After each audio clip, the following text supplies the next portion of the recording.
The letter had taken 3 weeks to reach him, and another 2 weeks after that before Silas Granger finally sat down at the kitchen table and read it properly instead of just glancing at the handwriting on the envelope and setting it aside like he had been doing every evening since it arrived. He was not a man who put things off as a rule. On the ranch, delay cost you. A fence post left loose through one winter storm became 3 broken rails by spring. A calf that looked a little slow in the morning could be dead by nightfall if you waited to check on it.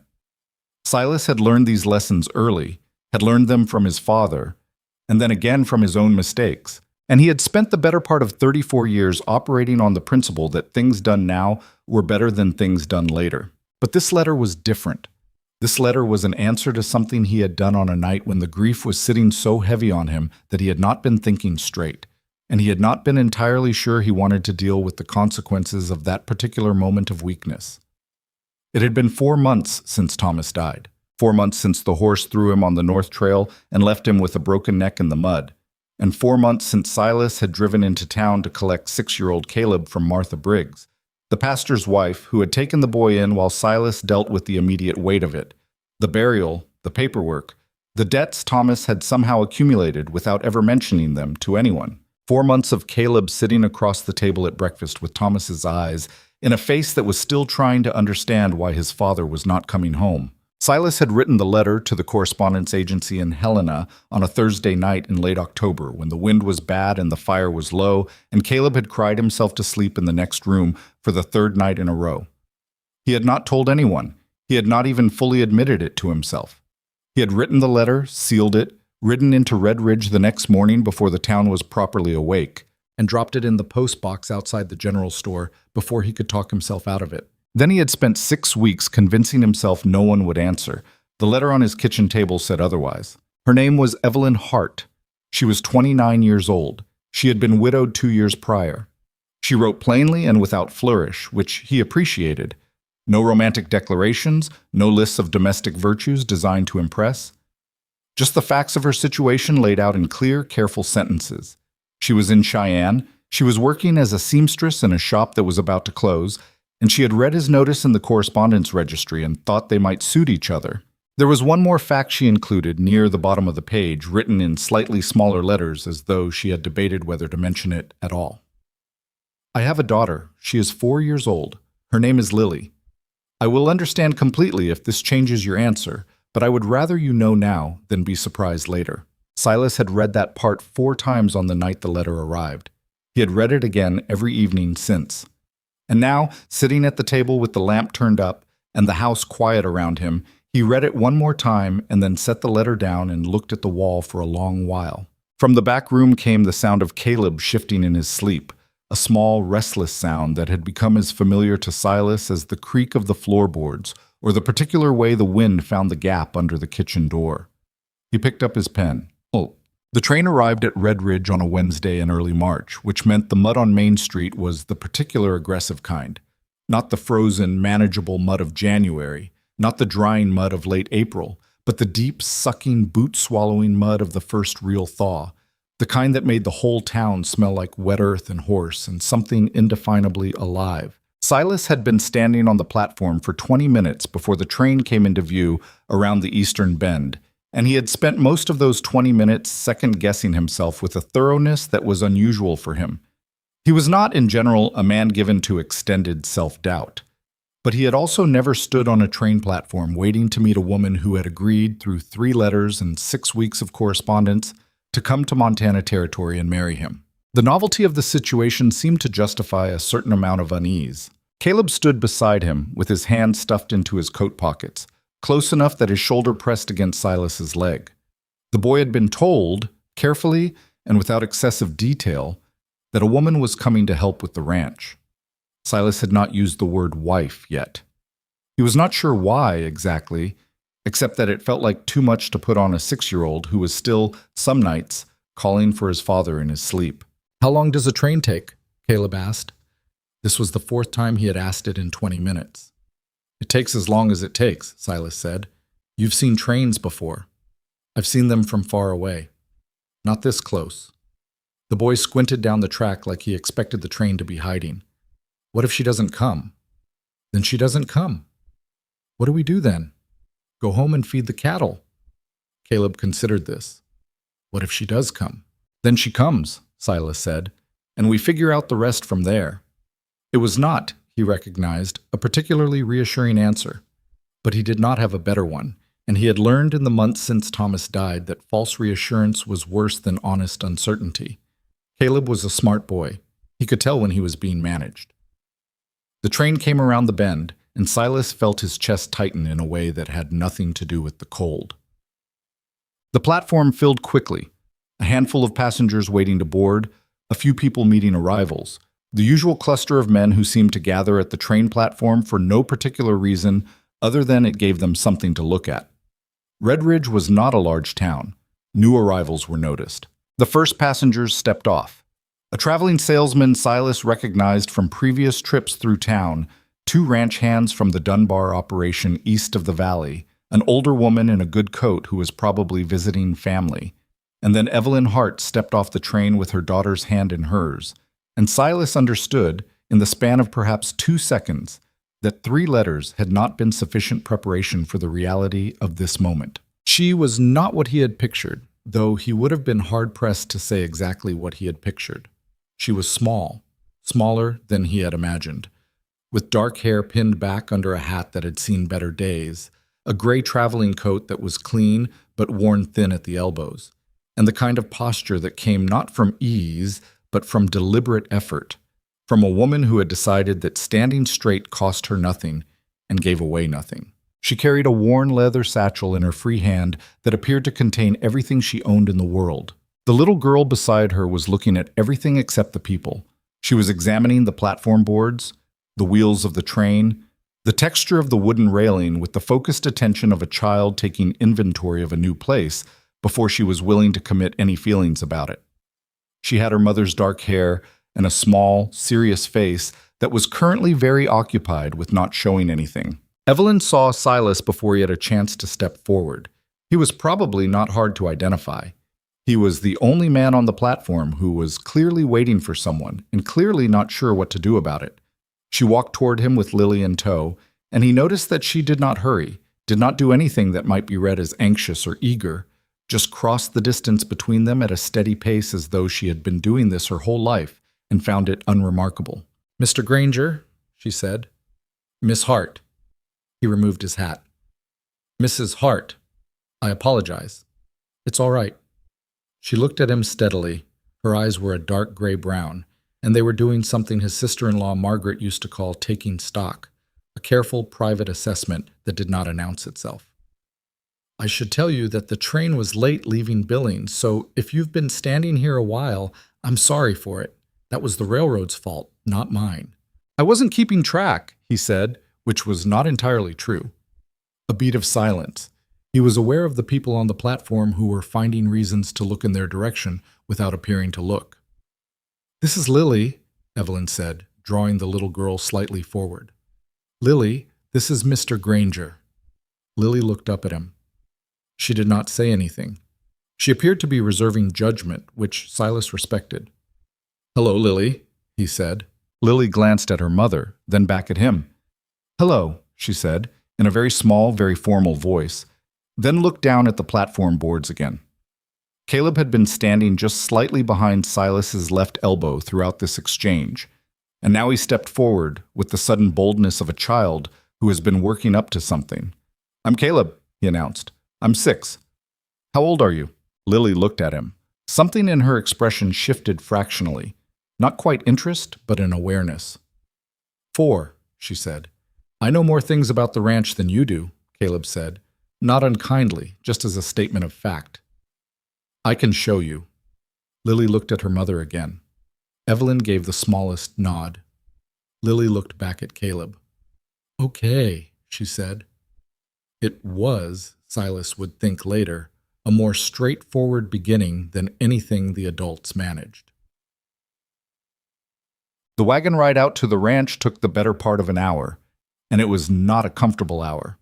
The road was rough with the remains of winter, the mud pulling at the wheels in a way that required Silas's full attention, which meant conversation was sporadic and difficult in a way that probably suited nobody.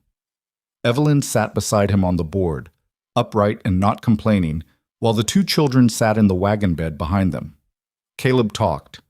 Lily mostly listened, with the occasional monosyllable that apparently satisfied Caleb, who was not, at 6, particularly demanding of conversational reciprocity.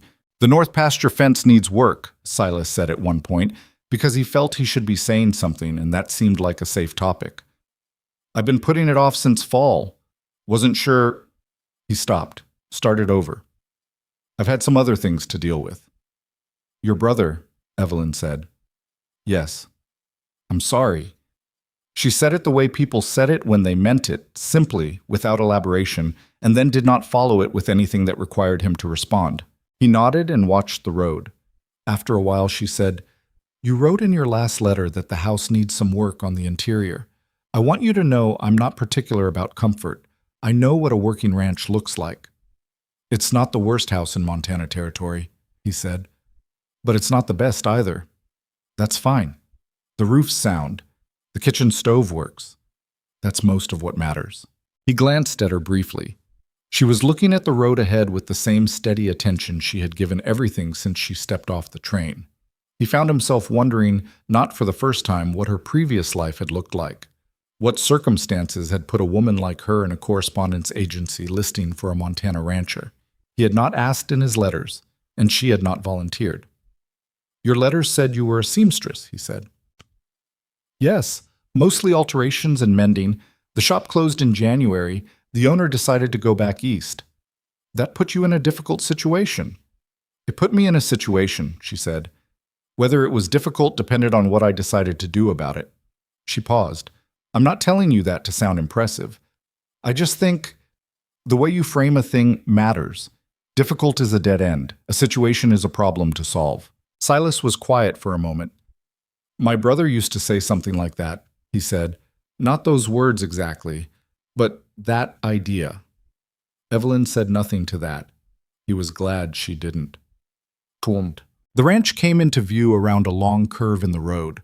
The main house first, 2 stories of weathered timber that had been solid once and was solid still, even if it had accumulated a decade of small neglects. Then the barn, the outbuildings, the paddock with the 4 horses, the kitchen garden plot that had been empty since last autumn. The mountains behind it were still white. The sky was the pale, scrubbed blue of early March. Silas watched Evelyn's face as it came into view. He could not tell what she was thinking. Whatever the reaction was, she kept it to herself, which he supposed was more than he had a right to expect. "The garden," she said after a moment. "What about it? Can I use it?" "It's yours to do whatever you like with it." She nodded, still looking at the property. "The fence along the south side of the house is loose. I can see it from here." "I know. I kept meaning to." "I can fix it," she said, "if you have tools." He looked at her. "You fence?" "My father taught me. He didn't have sons until I was 12. Something moved briefly in her expression that was not quite a smile and not quite sadness. "By the time my brothers were old enough to be useful, I'd already learned everything he had to teach." "All right," Silas said. "There are tools in the barn." They pulled into the yard, and Caleb dropped out of the wagon bed before it had fully stopped, landing in the mud with a practiced ease and immediately beginning to explain the barn to Lily, who had climbed down more carefully and was looking at the horses in the paddock with an expression that Silas could not quite read from this distance. Caution, maybe, or something that might become interest if nothing went wrong in the next few minutes. Silas climbed down and went around to offer Evelyn a hand. She took it without comment, stepped down, and released it the moment she had her footing. He picked up her satchel from the wagon board. "I can carry that," she said. "I know you can," he said, and kept it. She looked at him for a moment, then turned to check on Lily. What? The house was exactly what he had said it was. Not the worst in Montana Territory, not the best. The kitchen was large and practical, with a cast-iron stove that had a slight draft issue but cooked well enough. A long table that could seat 8, even though it was rarely used for more than 2. The front room had a stone fireplace and furniture that had accumulated over years without any particular plan. Mismatched chairs and a settle that had been Thomas and Margaret's before Margaret took the children and went back to her family in Ohio 2 years ago. Upstairs were 3 bedrooms. He showed Evelyn the rooms without too much commentary. She walked through each one quietly, examining things with the focused practicality of someone assessing what could be used and what needed work, not what was missing. The room he had prepared for her was the larger of the two smaller bedrooms. He had cleaned it 2 days ago, changed the bedding, put fresh wood in the small stove. There was a narrow iron bed, a washstand, a chest of drawers, and a window that looked out over the south pasture. "The small one next to it can be for Lily," he said from the doorway. "It's not. There's no furniture in it yet except a pallet. I can get a proper bed frame from town if you tell me what she needs." Evelyn was looking at the window. "This is fine," she said. "She can sleep with me until we work something out. She's used to it." "All right." He set the satchel down on the chest of drawers. "Supper is— I hadn't planned anything specific. I have beans on, and there's bread from yesterday and some salt pork." She turned from the window. "I'll cook," she said. "You just got off a 3-day train."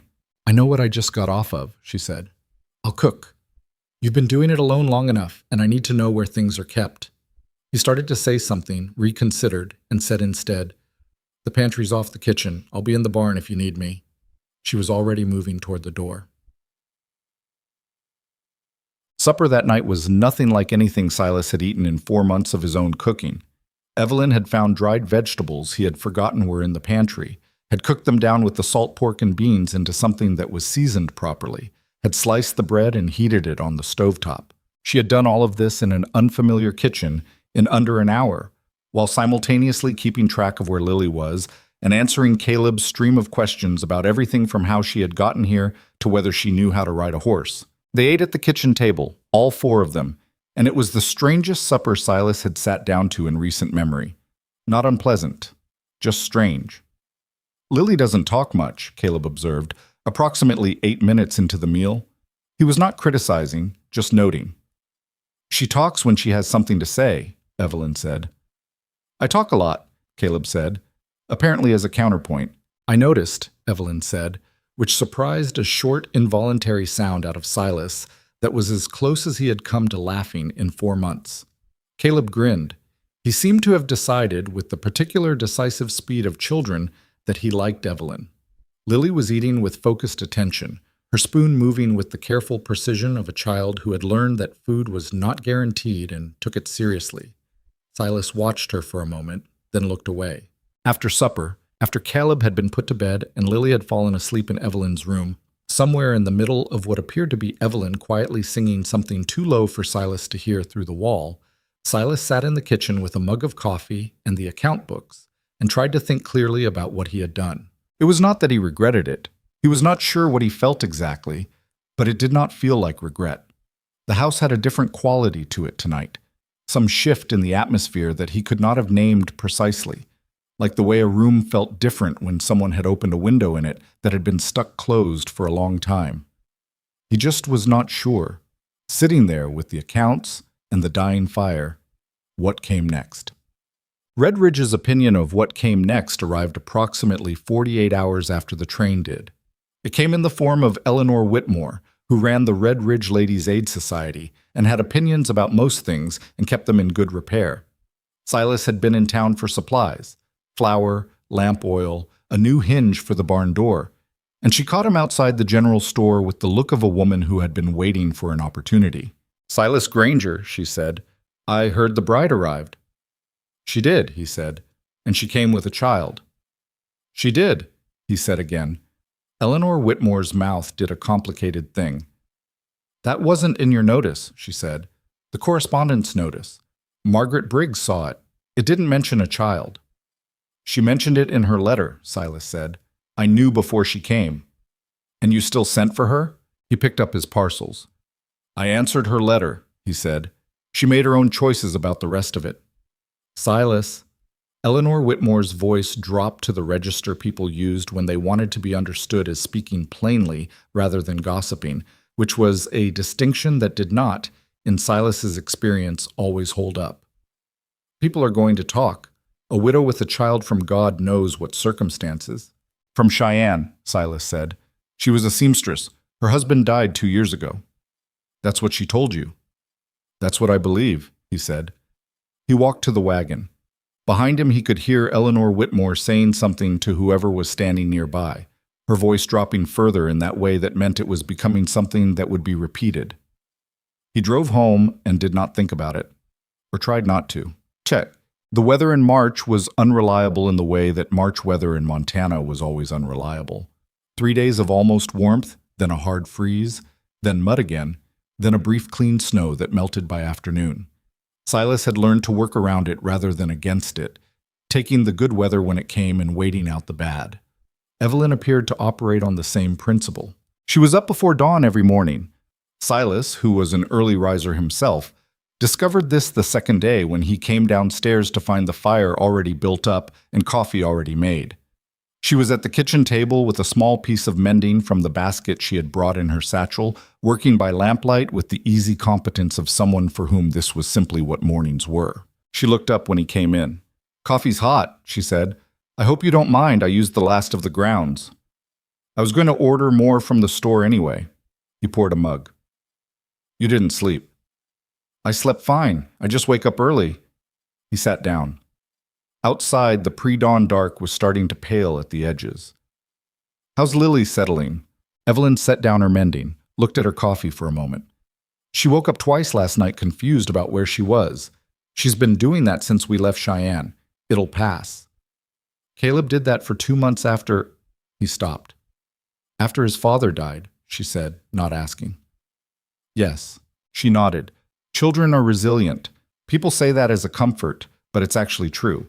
The resilience isn't pretty, and it isn't fast, but it's real." She picked up the mending again. "She'll find her feet here." He watched her work for a moment. "She's quiet," he said. "She was a talkative baby," Evelyn said, with something in her voice that was not quite wistful. "And then her father died, and she got quiet. She talks to me. She talked to Caleb a little yesterday at the barn. She'll come out of it." A pause. "Or she won't exactly, and she'll just be a quiet person. Either way is fine." "Either way is fine," he repeated. "She's 4, Evelyn said. "She doesn't owe anybody charm." The fence along the south side of the house, Silas discovered, was not one of the things Evelyn had been wrong about. He found her working on it the following Saturday morning.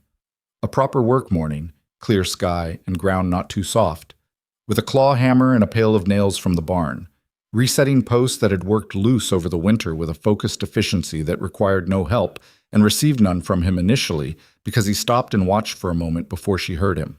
"You weren't joking about the fencing," he said. She drove another nail without breaking rhythm.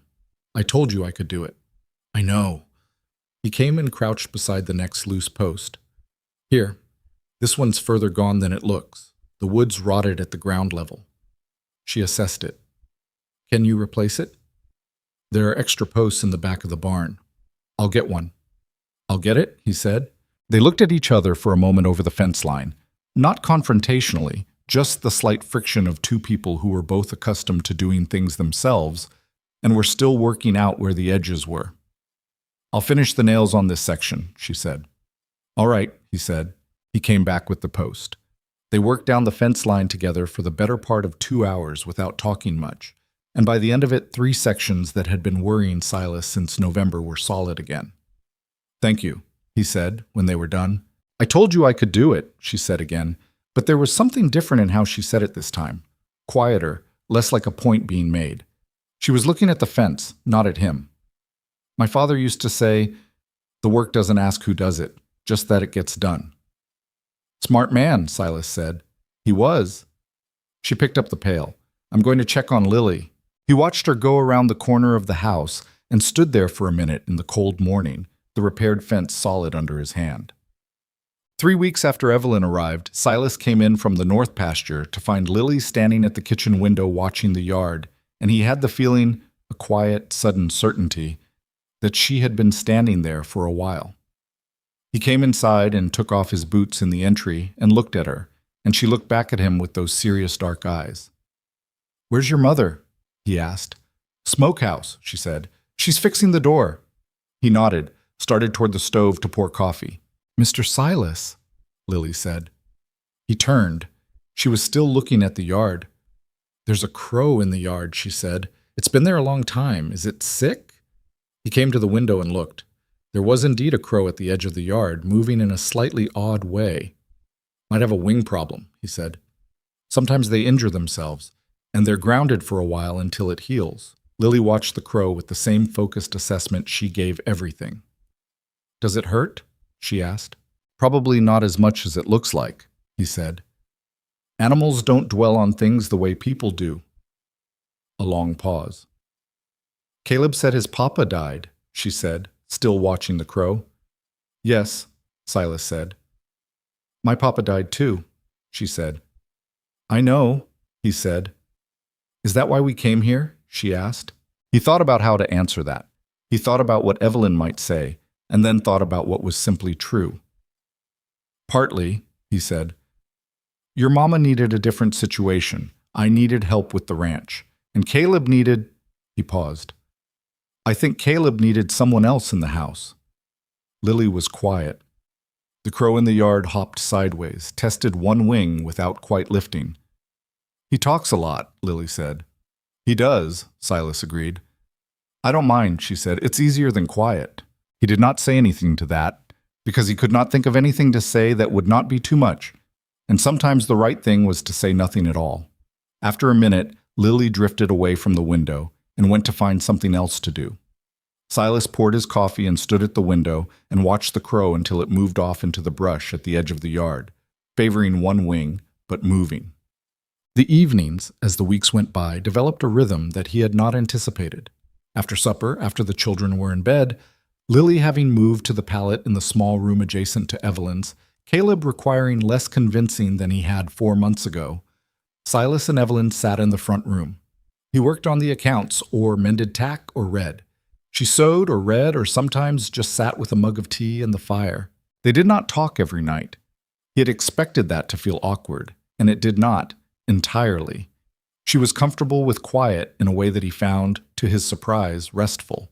But some nights they talked, and those conversations were careful and direct, and nothing like what he had expected courtship to be, back in the dim memory of when he had thought about such things. They were practical and honest and occasionally surprisingly easy. One night she said, "Can I ask you something direct?" "All right," he said. "Do you regret this?" He set down the harness he was mending, looked at her. She was looking at him steadily in that way she had, that taking stock look that did not flinch. "No," he said. "Do you?" "Not yet," she said. "That's fair," he said. She turned back to her sewing. He picked up the harness. After a while he said, "I'm not sure I know how to do this." "Do what?" "This." He gestured at the room, which he recognized was not specific. Whatever this is. A family. I had my own, and I watched Thomas have his, and now I have… He stopped. Caleb is my blood. Lily isn't, and you aren't, and I don't know what the rules are. Evelyn was quiet for a moment, her needle moving steadily. "I don't think there are rules," she said. "I think there's just what you decide to do with what's in front of you." "That's easier said." "Yes," she said. "It is." She paused. "Silas, Lily doesn't need you to know the rules. She needs you to not go anywhere.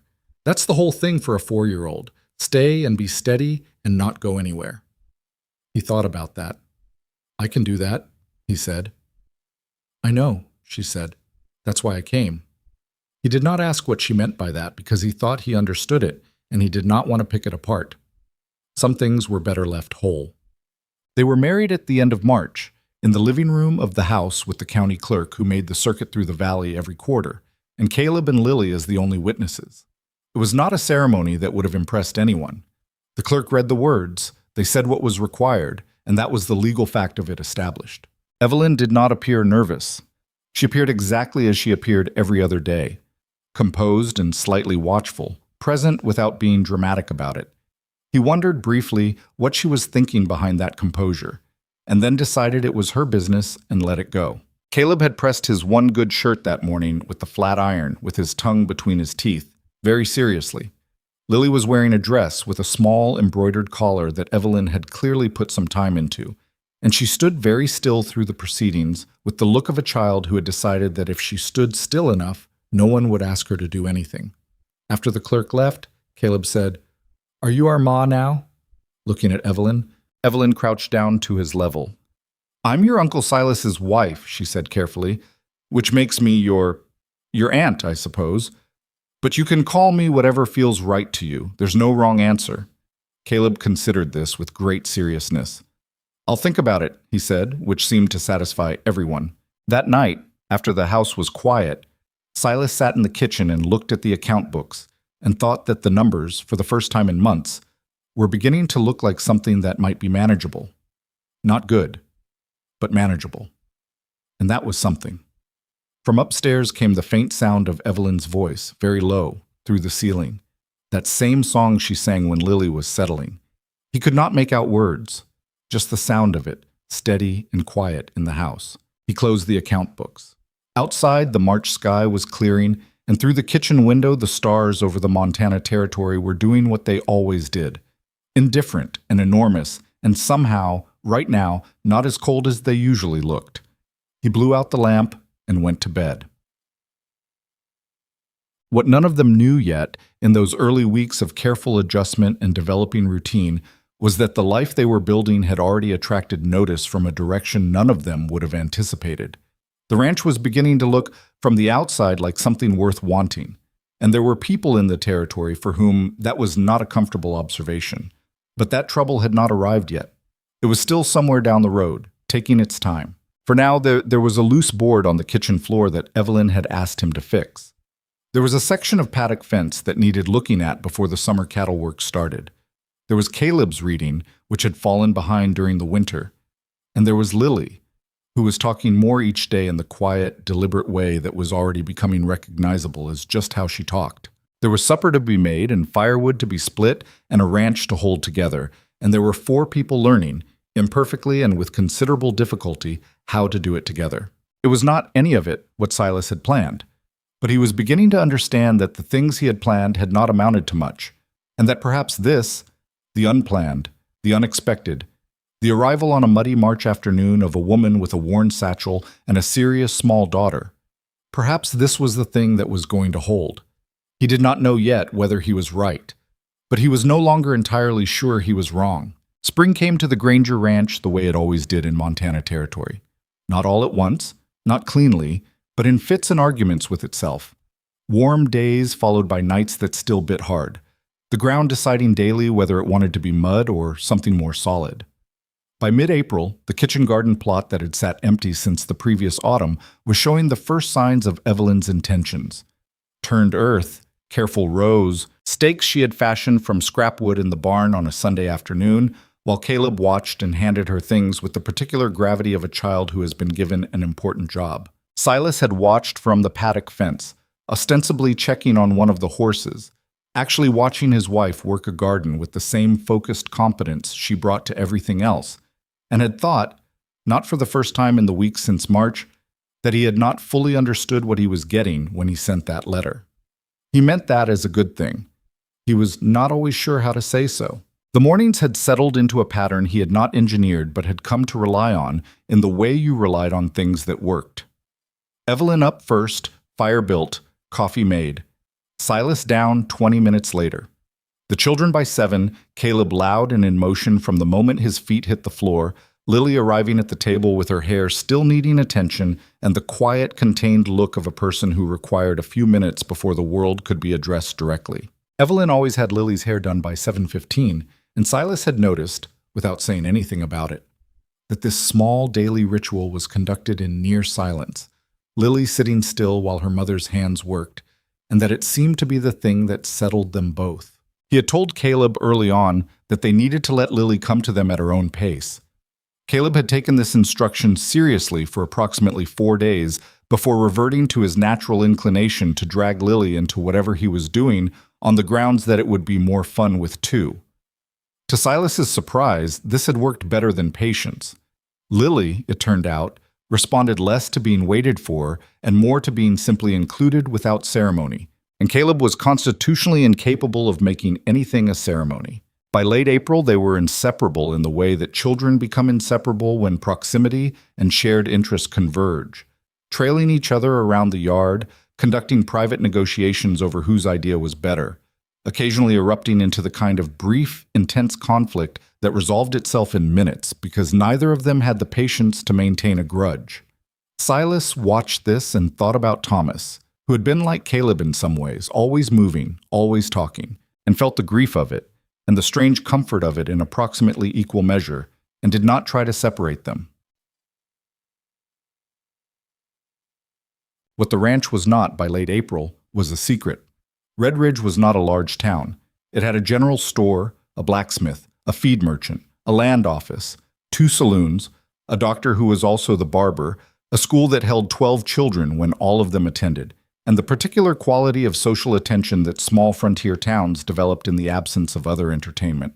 Everyone knew everyone's business, or believed they did, which in practice amounted to the same thing. The news of Silas Granger's mail-order wife had traveled through Red Ridge with the efficiency of fire and dry grass. The additional detail of the child had accelerated it. By the time Evelyn made her first trip into town with Silas 3 weeks after her arrival, for supplies, for fabric, for the practical necessities of a household that had been running on a bachelor's idea of adequacy, the town had already formed its opinions, and the opinions were visible. Not everyone. Silas wanted to be fair about that, in his own accounting of it. Pete Harlan at the feed store had shaken Evelyn's hand and said he was glad to meet her, and meant it as far as Silas could tell. The doctor, Jonas Webb, had tipped his hat on the street. 2 or 3 others had offered the kind of neutral acknowledgement that was at least not hostility. But Eleanor Whitmore had been in the general store, and Eleanor Whitmore had a particular way of greeting people that made the greeting itself feel like an appraisal. She had looked at Lily, who was standing beside Evelyn holding her mother's hand and examining a display of buttons with great interest, and said, "What a pretty child," in a tone that managed to make the compliment feel like a question. "Thank you," Evelyn said. "She looks like you," Eleanor Whitmore said, which was true, but the way she said it was doing something else, something Silas caught, and something Evelyn certainly caught, because he saw the small stillness that moved through her before she answered. "She does," Evelyn agreed. "She has her father's hands, though." Eleanor Whitmore smiled with her mouth. "You must miss him."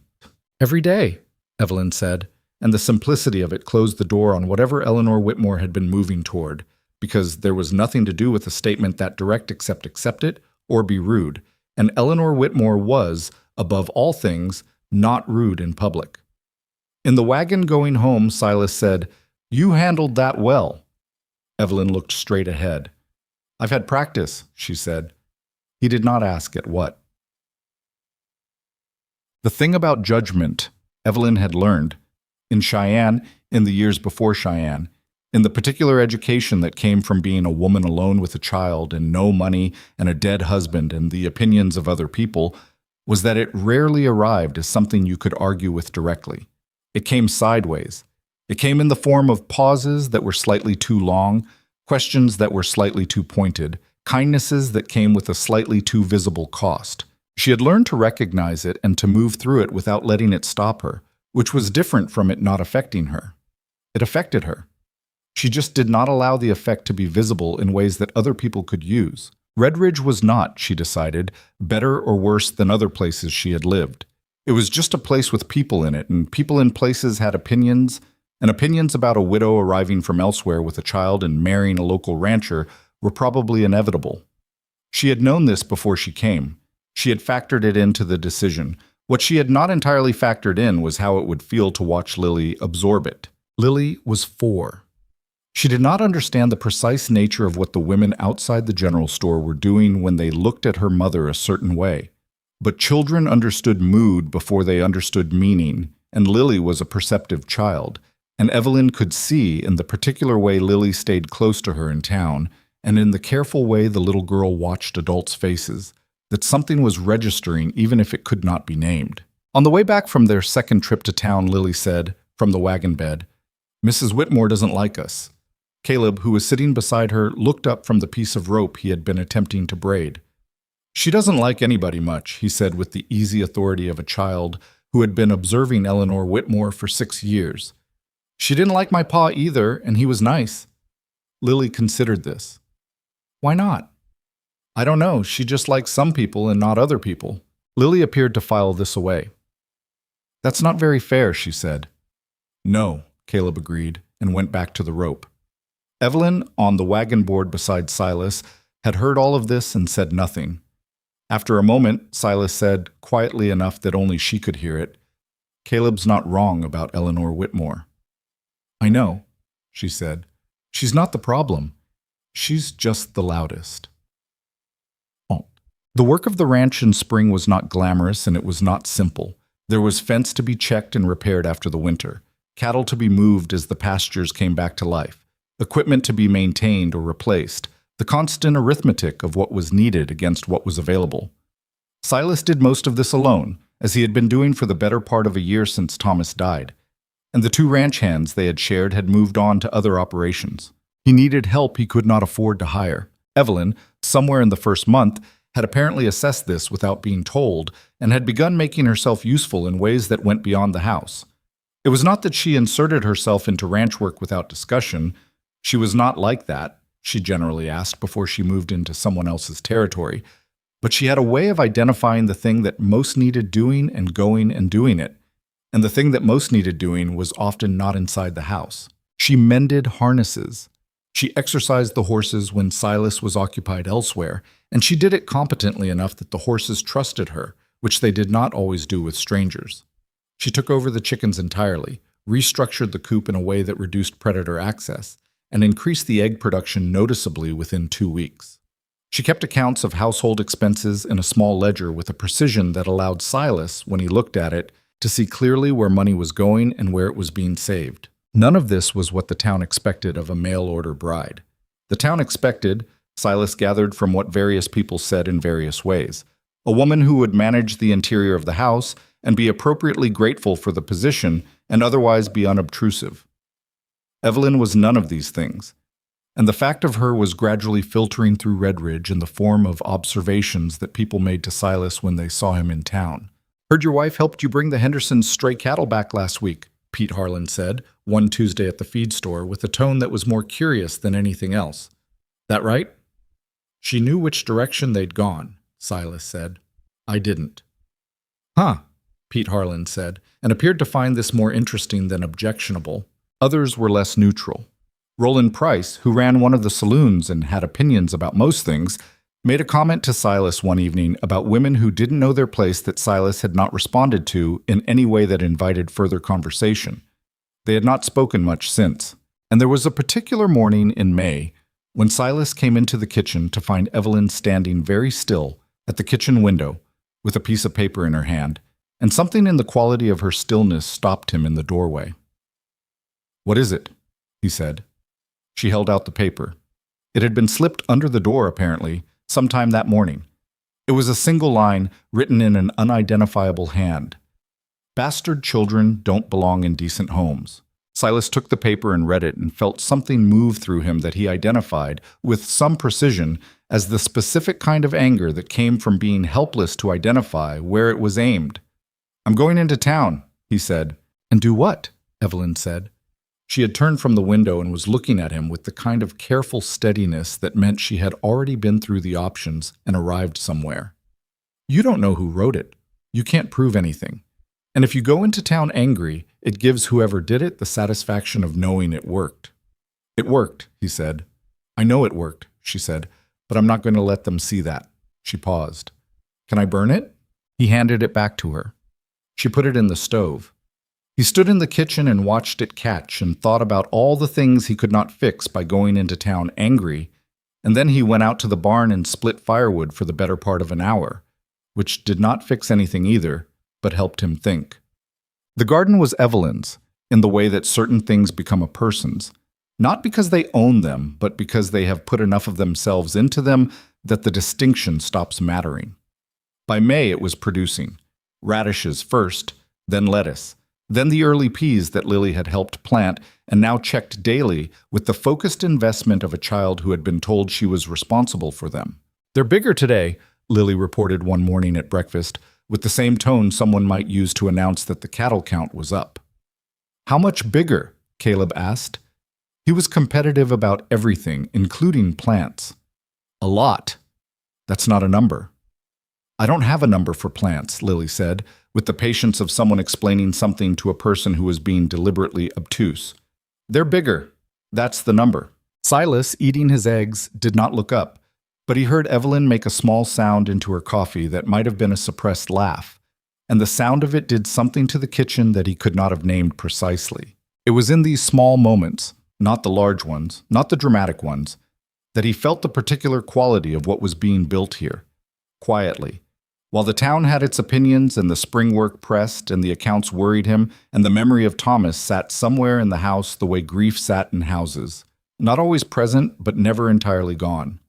In the small moments, Lily's report on the peas, Caleb's argumentative response, Evelyn's suppressed laugh, the morning light coming through the kitchen window at an angle that made the whole room look briefly like something worth keeping. He was not a man who examined his own feelings with great frequency or precision, but he was beginning to understand that what was happening in this house was not the arrangement he had written to a correspondence agency for.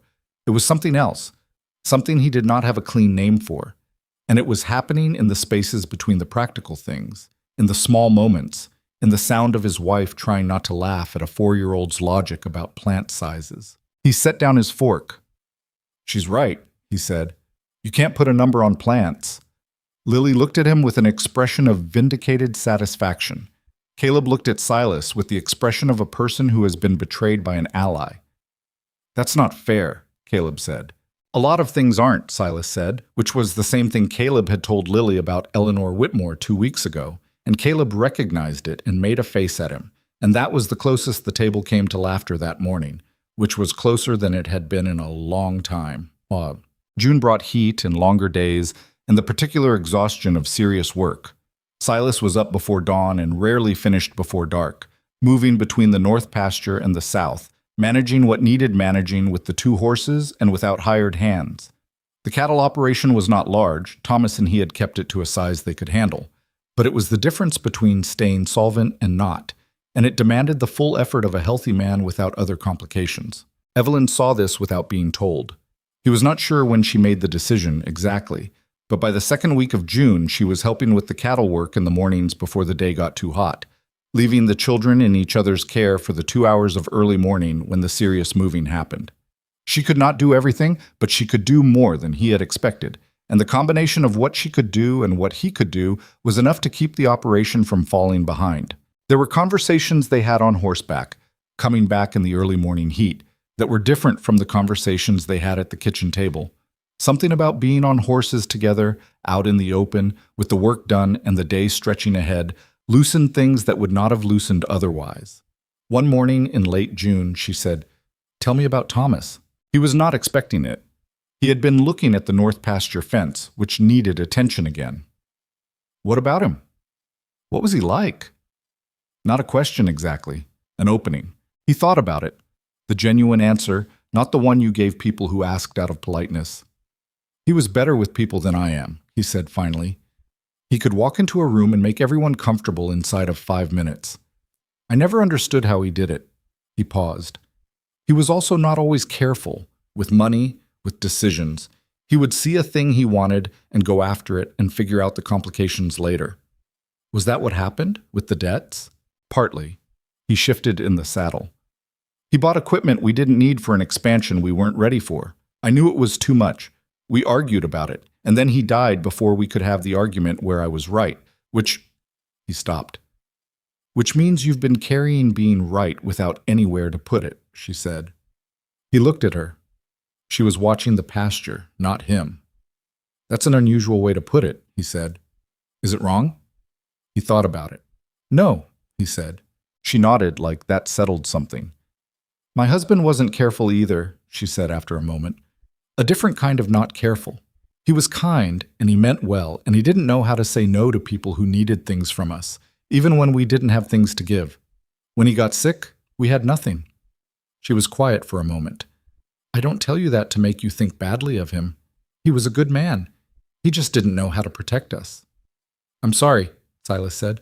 "So am I," she said. "Every day." She picked up her reins. "But I also know that being sorry about it doesn't change it, and I don't have the time to stop and be sorry properly, so I just carry it and keep moving." He understood that in a way he would not have been able to articulate. "Yes," he said. They rode back to the barn without talking. And it was the comfortable kind of silence that had been harder to come by in the early weeks, but was becoming less hard. And Silas noticed this without commenting on it. The same way he had started noticing other things about their life together without commenting on them. That it was working, imperfectly, with friction and complication, but working. The difficulty with the town did not go away. Silas had hoped, in the practical way that men sometimes hoped things would resolve themselves without direct intervention, that the gossip and the judgment would peak and then settle as Red Ridge found other things to occupy itself with. This was not an unreasonable hope. It had happened before, with other new arrivals, other situations that had generated talk.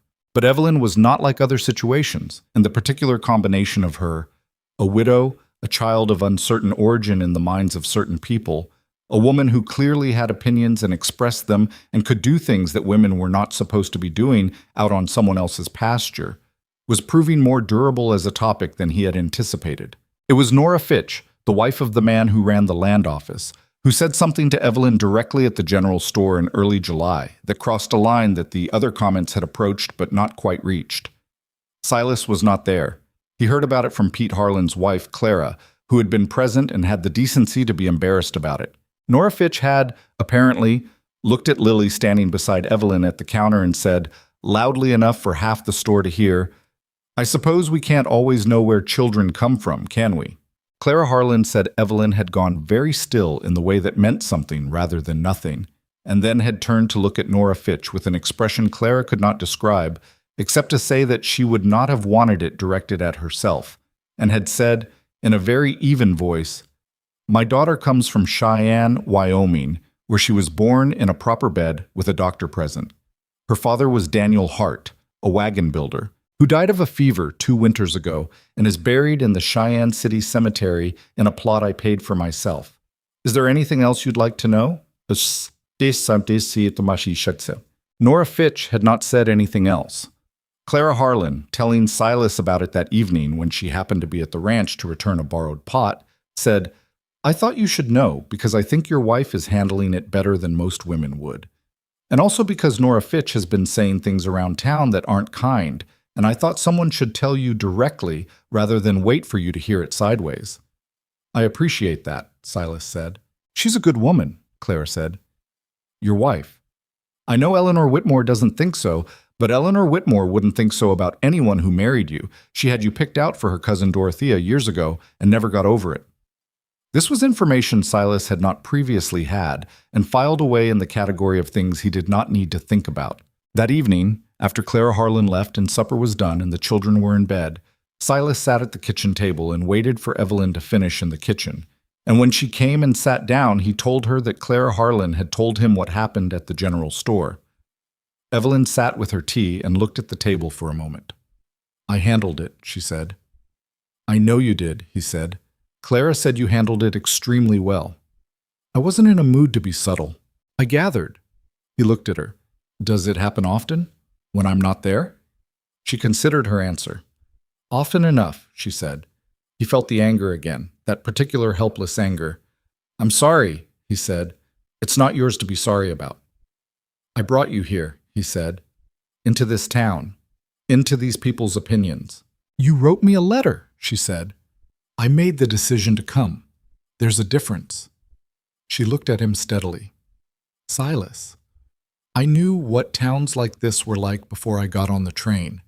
I knew what I was walking into. I chose it because the alternative was worse."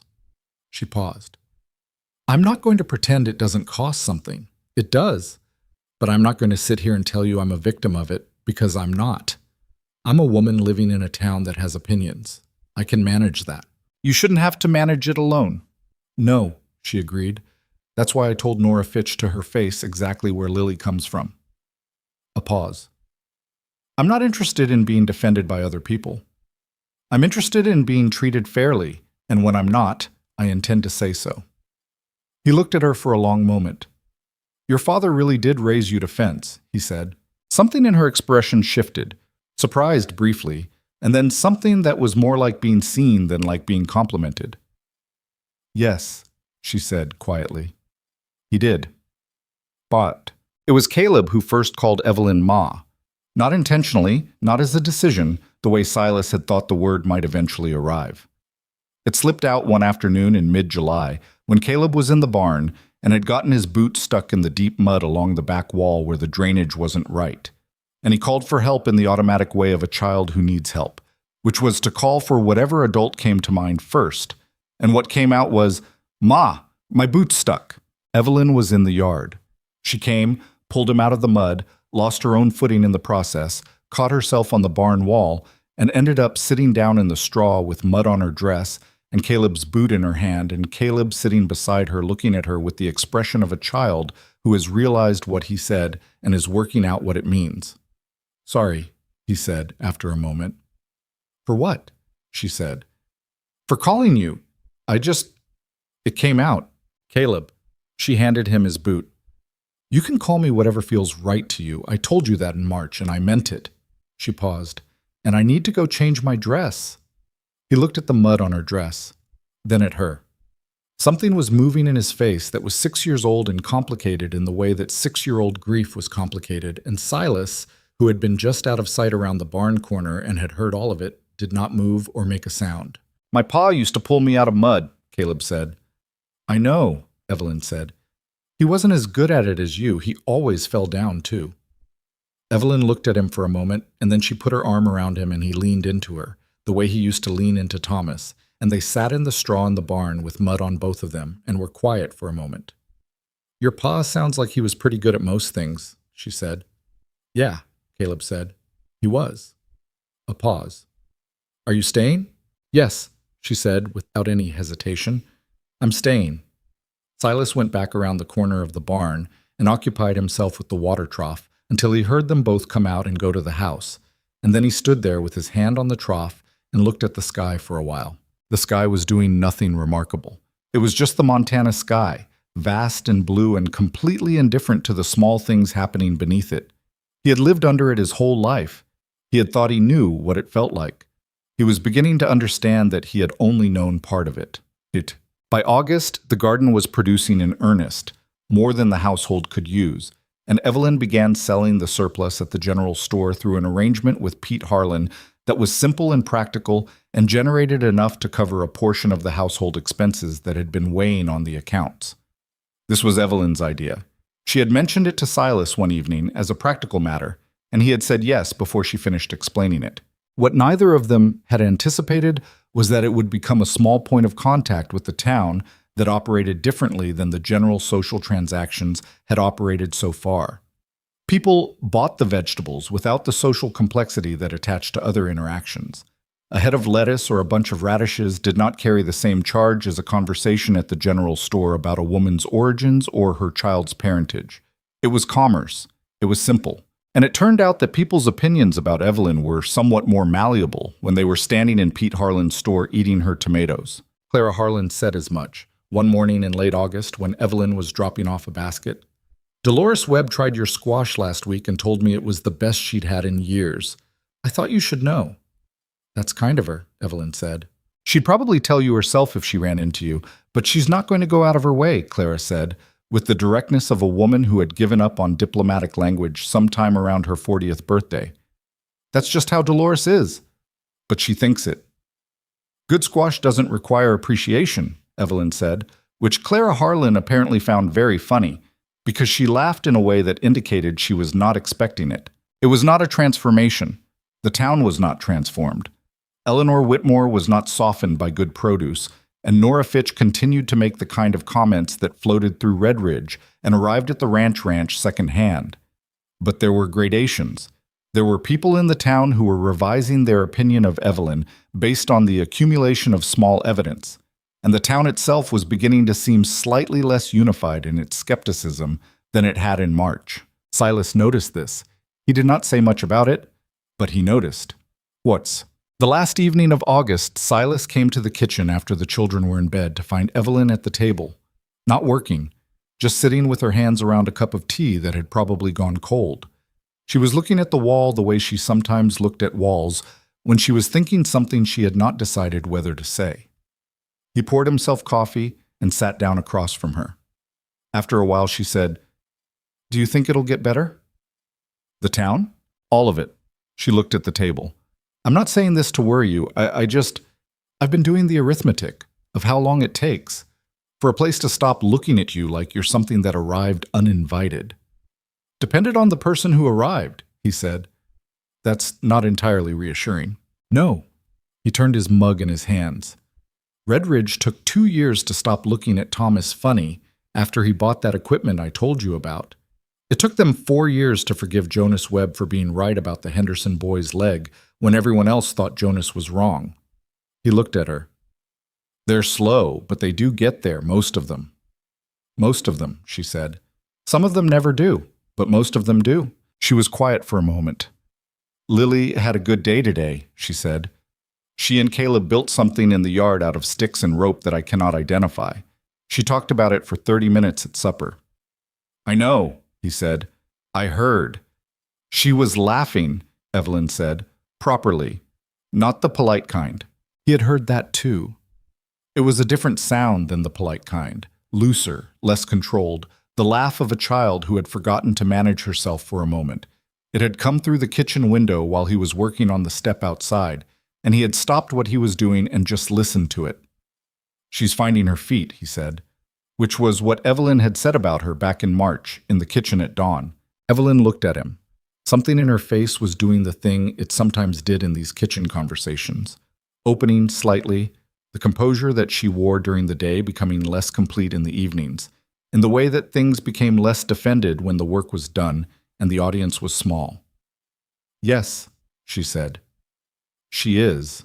He thought about saying more, and then did not. What was true was already said, and adding to it seemed like it would only make it heavier. So he sat with his coffee, and she sat with her cold tea, and the kitchen was quiet around them in the way it had become. Over these months, a particular kind of quiet. Not empty, not lonely, but the quiet of a house that had people in it who were managing to be in the same room without making it smaller. He did not know what was coming. He was not the kind of man who assumed that because things were difficult, they would stay difficult, but he also was not the kind who assumed that because things were getting better, they would not get worse. What he knew was that the fence was mostly sound, and the cattle were where they should be, and the garden was producing, and the children were building things in the yard that he could not identify, and his wife was sitting across from him in the kitchen at the end of August, with the kind of expression on her face that meant she was still here and still intended to be. That was enough to work with. For now, it was enough. The first week of September came in dry and gold, the kind of early autumn that Montana offered sometimes as an apology for the winter it was already planning. The cottonwoods along the creek were turning, and the light had shifted to the lower angle that made everything look slightly more significant than it was. The barn, the fence lines, the kitchen garden that was in its final heavy production before the cold came. Silas was in the north pasture when he first heard the name Victor Cain. It came from Dale Mercer, who ran cattle on the property east of the valley and had ridden over that morning to discuss the shared fence line between their operations, a conversation they had every September and that usually resolved itself without drama.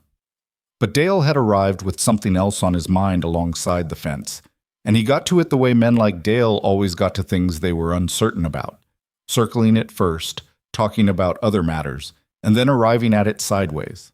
You heard about the new man in town? Dale said, leaning on the fence post with his hat pushed back. Which one? Cain. Victor Cain. Got into Redridge last week, staying at the Morrow Hotel. Says he's a land investor out of Billings. What kind of land investor? The kind that buys up property when people are in trouble, Dale said. He said it without particular editorial, just as a fact. He's been in the land office twice already, talking to Fitch. Silas looked at the fence line. What's he want? From what I hear, properties in this valley, he's got a map, or so they say, has specific ideas about what the railroad's going to need when the northern spur comes through. Dale glanced at him. Your section would be in that corridor, if the spur goes where people think it's going. My section's not for sale. No, Dale said, but men like Cain tend to think that's a negotiating position rather than an answer. Silas thought about this. You know anything else about him? Dale adjusted his hat. I know he's the kind of man who does his research before he makes a move, he said. Asks questions, lots of them, about who owns what, who's struggling, what the circumstances are. He paused, and something in the pause was deliberate. He was asking about you specifically, at the saloon 2 nights ago, about the ranch, about the title, about... He stopped. About what? About your wife, Dale said, where she came from, her circumstances before she arrived here. The morning was quiet around them. A hawk was working the updraft over the south hill. Silas watched it for a moment. What kind of questions? Specific ones, Dale said. That's all I know. Price was doing the talking, and you know how Price is. He'll tell anyone anything about anyone if they buy him a drink. I just thought you should know someone was asking. Silas thanked him. They talked about the fence line for another 20 minutes, resolved what needed resolving, and Silas rode home thinking about a man he had never met who was asking specific questions about his wife. He did not tell Evelyn that night. He told himself it was because he did not have enough information to tell her anything useful, which was partially true.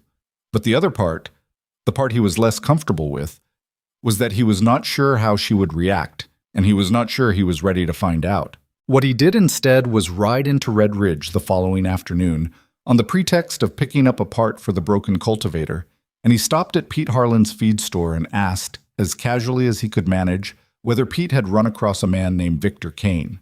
Pete had. Came in here the day after he arrived, Pete said. Bought nothing, looked at everything, asked me 3 questions about my property and 2 about the Granger Ranch. I told him the Granger operation wasn't my business to discuss, and he smiled like I'd said something funny and left. What did he look like? 50 or so, dressed well for a town like this. Talks like a man who's used to people listening to him.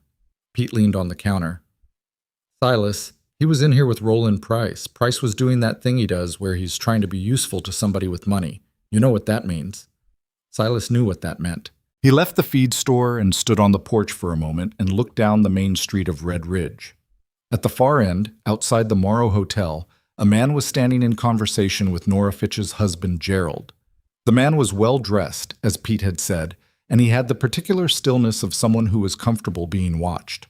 He was not looking at Silas, or he was looking everywhere and happening to include Silas in his sweep of the street, which was different from looking directly at him, but produced the same effect. Silas went and got his cultivator part and went home. Victor Cain introduced himself to Silas 6 days later, on the road between the ranch and Red Ridge, in the manner of a man who had arranged the encounter and was presenting it as a coincidence. He was on a good horse, well maintained, and he pulled up alongside Silas's wagon with the ease of a man who understood that stopping someone on a road put the stopped person at a social disadvantage. Mr. Granger, he said. Victor Cain, I've been meaning to introduce myself. I'm told we have mutual interests in this valley. I don't know what interests we'd have in common, Silas said. Land, Cain said pleasantly. I have some, and I'm looking to acquire more. You have some that I suspect will become quite valuable when the Northern Rail spur is finalized. He smiled. I'm not here to pressure you. I'm here to open a conversation. Consider it open and closed, Silas said. Cain's smile did not change in any way that was visible. I understand. A man's ranch is his own. He let a beat pass. I'll be in the area for some time. People's situations change. I like to make sure they know their options. I know my options. Of course, Cain gathered his reins. And how is Mrs. Granger settling in? I understand she came to you from Cheyenne. Quite a journey for a woman alone. He paused, just barely. With a child. Silas looked at him. My wife settles her own affairs, he said. Same as I do. A capable woman, Cain said. I respect that. He tipped his hat and rode on. Silas watched him go down the road and sat in the wagon for a moment after he had turned the curve and disappeared. The morning was very still. He could hear the creek from here, and somewhere in the brush a bird was making a sound that was not musical, but was persistent. He drove home, and this time he told Evelyn. Well, she was at the kitchen table when he came in, working on the accounts. She had taken over the household ledger entirely at this point, and had started cross-referencing it with the ranch accounts, which had identified 2 places where they were spending more than they needed to. She looked up when he came in, read his face before he said anything, and set down her pen. He told her about Cain, about Dale Mercer's warning, about Pete Harlan's account, about the conversation on the road. He told it plainly, in the order it happened, without editorializing. When he was done, she was quiet for a moment, and the quiet was the particular kind she went to when she was thinking rather than retreating. "He knows something about Cheyenne," she said. It was not a question. "He was pointing at it," Silas said. "Whether he knows specifics—" "He knows specifics," she said, "or he thinks he does, which in a town like this amounts to the same thing." She stood up and went to the window. "Or he's fishing, and he knows enough to know where to fish." "What is there to know?" Silas said. She turned from the window. In the months since March, he had learned to read some of what moved behind her composure, and what he was reading now was not fear exactly. It was closer to the expression of a person who has been waiting for a thing to arrive and is now doing the calculation of what to do about it. "Daniel's brother," she said. "When Daniel died, his brother James claimed there was money owed, a debt Daniel supposedly made to him before the sickness. There wasn't. There was no debt. There was no paperwork. James just wanted the money we had left and thought a widow with a small child was unlikely to fight him in a county court." She paused. "I fought him. I won because there was no documentation for something that didn't exist, but it cost everything we had saved. That's why I had nothing by the time I got to the correspondence agency. It wasn't only that the shop closed." Silas was quiet. "James Hart is not a man who accepts losing gracefully," she said, "and he knows people. Not important people, not legitimate people, but the kind of people who make it their business to locate women who've left situations behind them." She looked at him steadily. "I don't know if Cain has a connection to James or if he found out about the dispute some other way, but that's what he'll use, if he intends to use anything." "Use it how?" Silas said. "The legal dispute was settled." "The legal dispute was settled," she agreed. "But a man like Cain doesn't need legal facts. He needs the kind of story that sounds like it might be true. A widow running from a dispute over money. A child whose circumstances are uncertain." She said the last part with the particular flatness of someone quoting something back that has been said about them. "It doesn't have to be true. It just has to be enough." "Enough for what?" "To make you look unstable," she said. "To make this operation look unstable. To make a case to the bank, or to the county, or just to the town, that the Granger Ranch is a troubled situation that someone responsible ought to sort out." She paused. "Land speculators don't always buy. Sometimes they just make it hard enough to hold that you end up selling because you have no other choice." Silas sat down at the table. He was quiet for a moment, turning over what she had said. "Why didn't you tell me about James Hart?" "Because it was over," she said. "Because I won, and it cost me everything, and I didn't want to carry it into a new situation like luggage." She looked at him. "I should have told you. I know that now. I'm telling you now." "Yes," he said.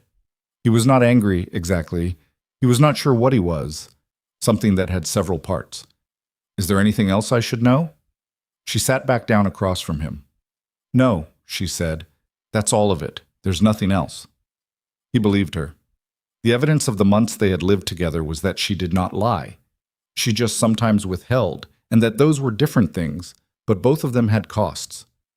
"All right," he said. "I'm sorry," she said, "for not telling you sooner." "I know," he said. "Let's think about what to do about it." What to do about it turned out, over the following 2 weeks, to be less clear than either of them wanted. Cain did nothing immediately obvious. He stayed in Red Ridge, continued his conversations at the land office and the saloon, and was seen in the company of Roland Price, with a frequency that told Silas exactly who was providing him information. He did not approach Silas again. He did not, as far as either of them could determine, do anything that could be directly addressed. But the town changed in a way that was difficult to point to specifically. The whisper that had been moving through Red Ridge since March had always had a shape. Vague speculation about Evelyn's origins, pointed questions about Lily, the usual cocktail of judgment and curiosity that small towns generated about newcomers. But in mid-September, it acquired something new, specificity. Details that were partly true and partly distorted began circulating in the way that such things circulated, passed from person to person, and altered at each transfer until what emerged was a version of events that bore a recognizable relation to what had actually happened, but was tilted in every particular that mattered. Evelyn heard some of it directly from Clara Harlan, who continued to be the person in Red Ridge who told her things straight. "People are saying you left Cheyenne because of a legal dispute," Clara said. one morning when she stopped by the ranch on her way back from a sister's place further down the valley. That you took money that wasn't yours when your husband died. Evelyn listened without expression. That's not what happened. I know that's not what happened, Clara said. I'm telling you what's going around so you know. She looked at Evelyn steadily. It's coming from somewhere. It didn't just start up on its own. No, Evelyn agreed. It didn't. What are you going to do about it? Evelyn was quiet for a moment. I'm thinking about it, she said. Clara left, and Evelyn stood in the yard and thought about it until Lily came around the corner of the barn with Caleb close behind, both of them involved in some negotiation about something that had apparently been argued to a standstill. And Lily stopped and looked at her mother with the perceptive attention she had always brought to her mother's face. Are you all right? Lily asked. Yes, Evelyn said. Come here. Lily came, and Evelyn put her arm around her small daughter's shoulders and looked at the mountains for a moment and thought. The thing that forced the timeline was Nora Fitch. Nora Fitch had apparently decided, sometime in the third week of September, that she had been subtle long enough. She was at the Red Ridge Ladies' Aid Society meeting, which Evelyn did not attend and had not been invited to, and she said in front of 12 women that it was widely known that Evelyn Granger had come to Red Ridge under false circumstances, that the child's parentage was not what had been claimed, and that it was a shame that Silas Granger, who was after all a decent man if not always a sensible one, had been deceived by a woman looking for a way out of a bad situation in Wyoming. Clara Harlan was there and said so later, to Evelyn, with the expression of a woman who was both angry and determined. She said it in front of everyone, Sherm, Clara said. Margaret Briggs was there, and Susan Cole, and the Wendell sisters. All of them heard it. Evelyn was sitting very still. What did anyone say? She asked. Dorothy Wendell said she didn't think it was right to speculate, Clara said, and that was about the extent of it. She paused. I told Nora Fitch she ought to be more careful about what she said without evidence. She told me evidence wasn't required when everyone could see the facts for themselves. Clara's jaw was tight. I'm sorry, Evelyn. I should have said more. You said something, Evelyn said. That matters. After Clara left, Evelyn sat at the kitchen table for a long time. The house was quiet. Silas was in the pasture. The children were at the creek with the specific permission Evelyn had given them after school to go to the creek and be children for an hour.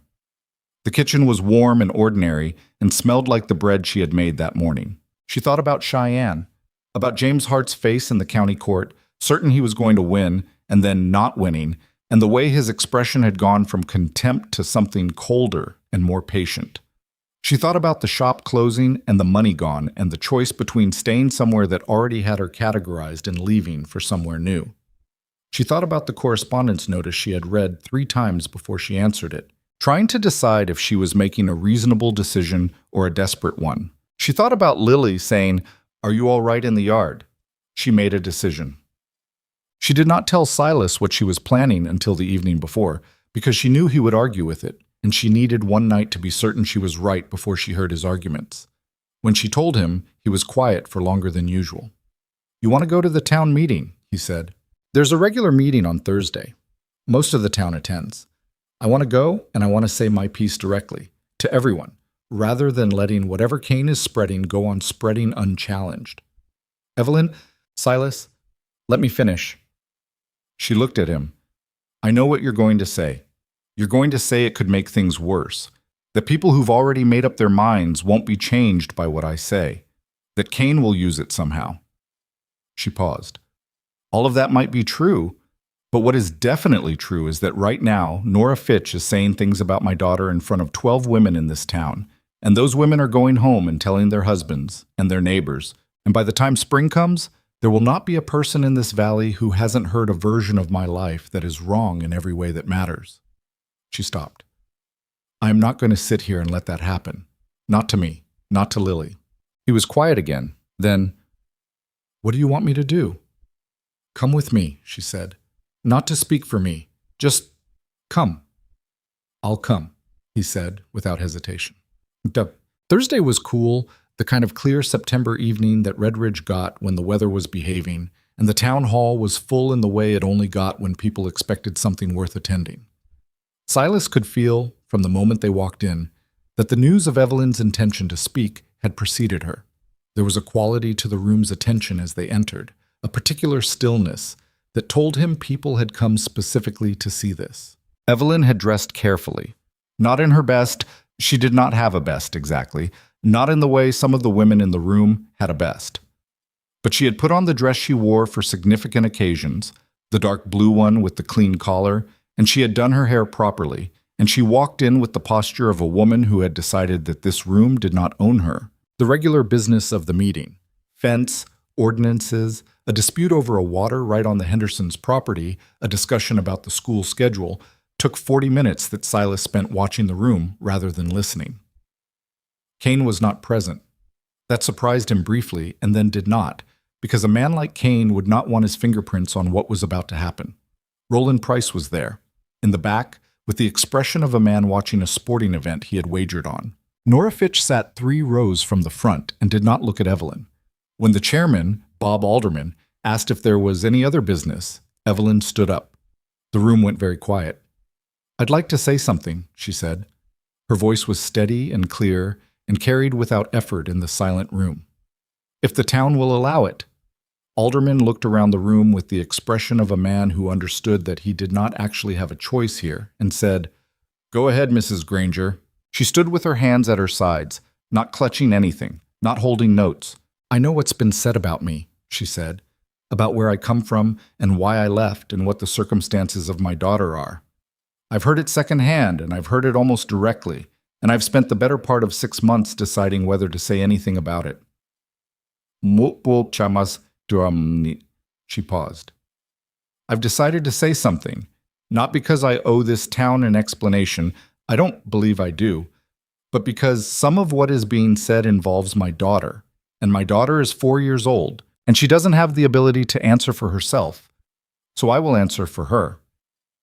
The room was still. Even Roland Price had stopped his restless movement. "My name before I married was Evelyn Sayers. I was born in Laramie, Wyoming, the oldest of 4 children. I married Daniel Hart in 1877 when I was 23 years old. He was a wagon builder. He was a good man. He died of a fever in the winter of 1881, when Lily was 2 years old." She said it plainly, without seeking sympathy. When Daniel died, his brother James claimed there was a debt owed to him from Daniel's estate. There was no debt. There was no documentation of a debt, because there was no debt. I contested it in the Cheyenne County Court, and the court found in my favor. She looked steadily at the room.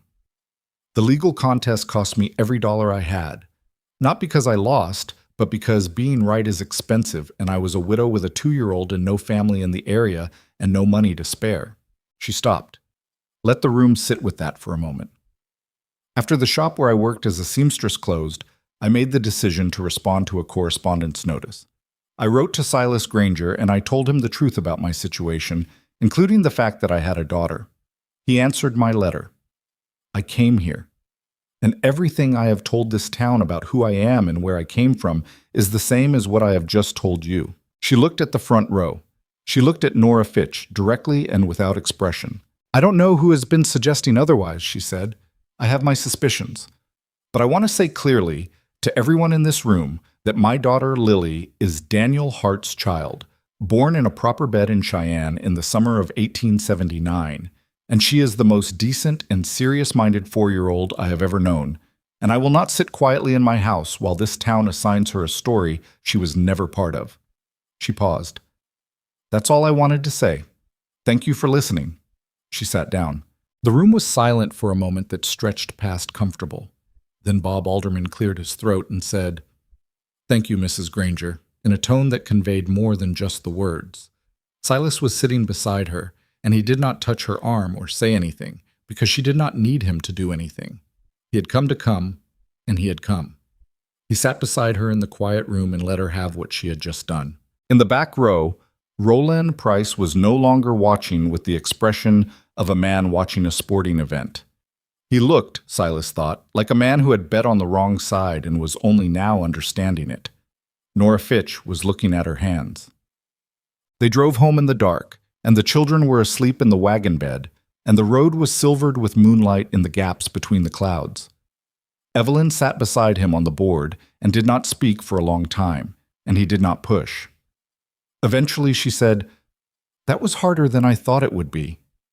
"Yes," he said. "I kept thinking about Lily," she said. "The whole time I was talking, I kept thinking, she's at home asleep, and she doesn't know any of this is happening, and I just want her to go on not knowing for as long as possible." "She'll know someday," he said. "I know she will, but not now. Not at 4. She was quiet for a moment. "Do you think it helped?" He thought about the room, about Bob Alderman's tone, about Dorothy Wendell, who had nodded twice during Evelyn's account, with the deliberate nod of a woman updating a position she had previously held. About the quality of the silence when Evelyn sat down, not hostile, not warm, but something between the two, something that might have been the beginning of an adjustment. "I think it helped with some of them," he said honestly. "And the others? The others were never going to be helped," he said. "That's not your fault." She looked at the road. "Cain is going to respond," she said. "Whatever he was planning, this will change the shape of it, but it won't stop it." "I know," Silas said. "You're not afraid of that." "I didn't say I wasn't afraid of it," he said. "I said I know." He paused. "You stood up in front of this whole town tonight and told the truth when you didn't have to. Whatever Cain does next, he's doing it against someone who already said the truth out loud, and that matters." She was quiet. He could hear the children breathing in the wagon bed behind them, the soft, unconscious depth of children sleeping without concern for what the adults were managing. The road curved, and the ranch lights came into view at the bottom of the valley, the lamp he had left burning in the kitchen window making a small, steady yellow point in the dark. "I'm not going anywhere," she said. He looked at her. "I just wanted to say it," she said, "before whatever comes next. I'm not going anywhere." "I know," he said. And he did know. That was the thing about the months since March. Not that everything had been smooth, because nothing had been smooth, but that he had accumulated enough evidence by now to know certain things with the same confidence he knew the fence lines and the cattle count. She was not going anywhere. Neither was he. The horses found the road home without needing to be guided, the way horses did when they knew where they were going, and Silas let them take it, and the kitchen light got slowly closer through the September dark. Cain's response came not in the form Silas had anticipated, which was a direct approach or a public countermove, but in the form of a document delivered to the ranch on a Monday morning 9 days after the town meeting, carried by a young man from the county seat who handed it to Silas at the door with the expression of someone who had been paid to deliver something and wanted no part of whatever it contained. It was a legal notice, formal, dense, written in the language that lawyers used when they wanted to obscure what they were actually doing inside the appearance of procedure. Silas read it twice, standing in the doorway, and then carried it to the kitchen table and read it a third time. The substance of it, stripped of the language, was this. Victor Cain, acting through an attorney named Hollis Crane in the county seat, was filing a claim that the original land patent on the northern 40 acres of the Granger Ranch, the section that abutted the projected rail corridor, had been improperly recorded at the time of Silas's father's original claim, and that a corrected survey conducted in 1879 placed that parcel under a separate filing that Cain had since acquired. The notice demanded that Silas present his title documentation to the county land office within 30 days for review. Silas set the paper down on the table. Evelyn was watching him from the other side of the room where she had been folding laundry when the knock came. She crossed to the table and picked up the notice and read it, and her face did the thing it did when she was processing something serious. Very still, very attentive, nothing leaking out. "The 1879 survey," she said. "There was no separate 1879 survey," Silas said. "Not on our land. My father's patent was recorded in 1871. I have the paperwork." "Where?" "Tin box in the desk. I looked at it last spring when I was going through Thomas's things." He was already moving toward the front room. He came back with the box, opened it, sorted through the papers with hands that were steadier than he felt. He found the original land patent, the deed transfer when his father died, the tax records going back 15 years. "It's all here," he said. Evelyn picked up the patent and read it carefully. "The northern boundary is clearly described," she said, "and there's no gap in the filing." She set it down. "He's fabricated a survey, or paid someone to fabricate one and filed it somewhere it shouldn't be, which means someone in the county land office let it happen." She looked at him. "Gerald Fitch." Gerald Fitch ran the Red Ridge Land Office, which was a branch office of the county recorder. His wife was Nora Fitch, and Nora Fitch had been one of the first and loudest voices in the town's campaign against Evelyn. "I don't know that for certain," Silas said. "No," she agreed, "but it fits." She sat down. 30 days. What does it cost to get a lawyer?" "More than we have ready." She was quiet for a moment. "Can you go to the county seat yourself? Examine the records yourself?" "I can. I don't know what I'm looking for." "You're looking for the 1879 survey filing that he's referencing," she said. "If it exists, it has a date and a surveyor's name and a chain of ownership. Any one of those things can be checked. If the surveyor doesn't exist, or if the chain of ownership has gaps, or if the filing date is wrong in any way that conflicts with other records." She stopped. "I know a little about county land records. From the dispute in Cheyenne. Not enough, but some. Enough to know where to start." "Enough to know where to start," she agreed. He looked at the papers spread on the table. 30 days was not very long, but it was something. "I'll go to the county seat Thursday," he said. "Dale Mercer's boy can watch the cattle for 2 days." "I'll come with you," she said. "Evelyn?"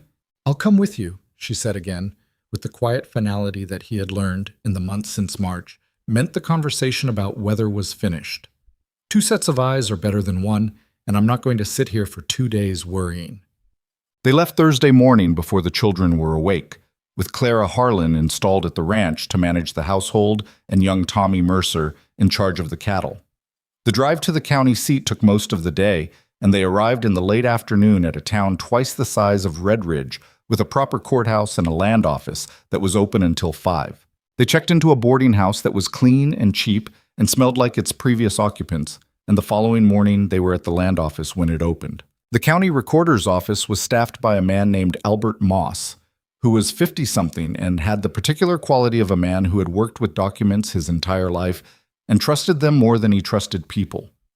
He looked at Silas's papers, looked at the legal notice, and looked at the reference number for the 1879 survey, filing with the expression of a man who was already mildly annoyed before he knew why. "I'll need to pull the original," he said. "Please," Silas said. Moss disappeared into the back.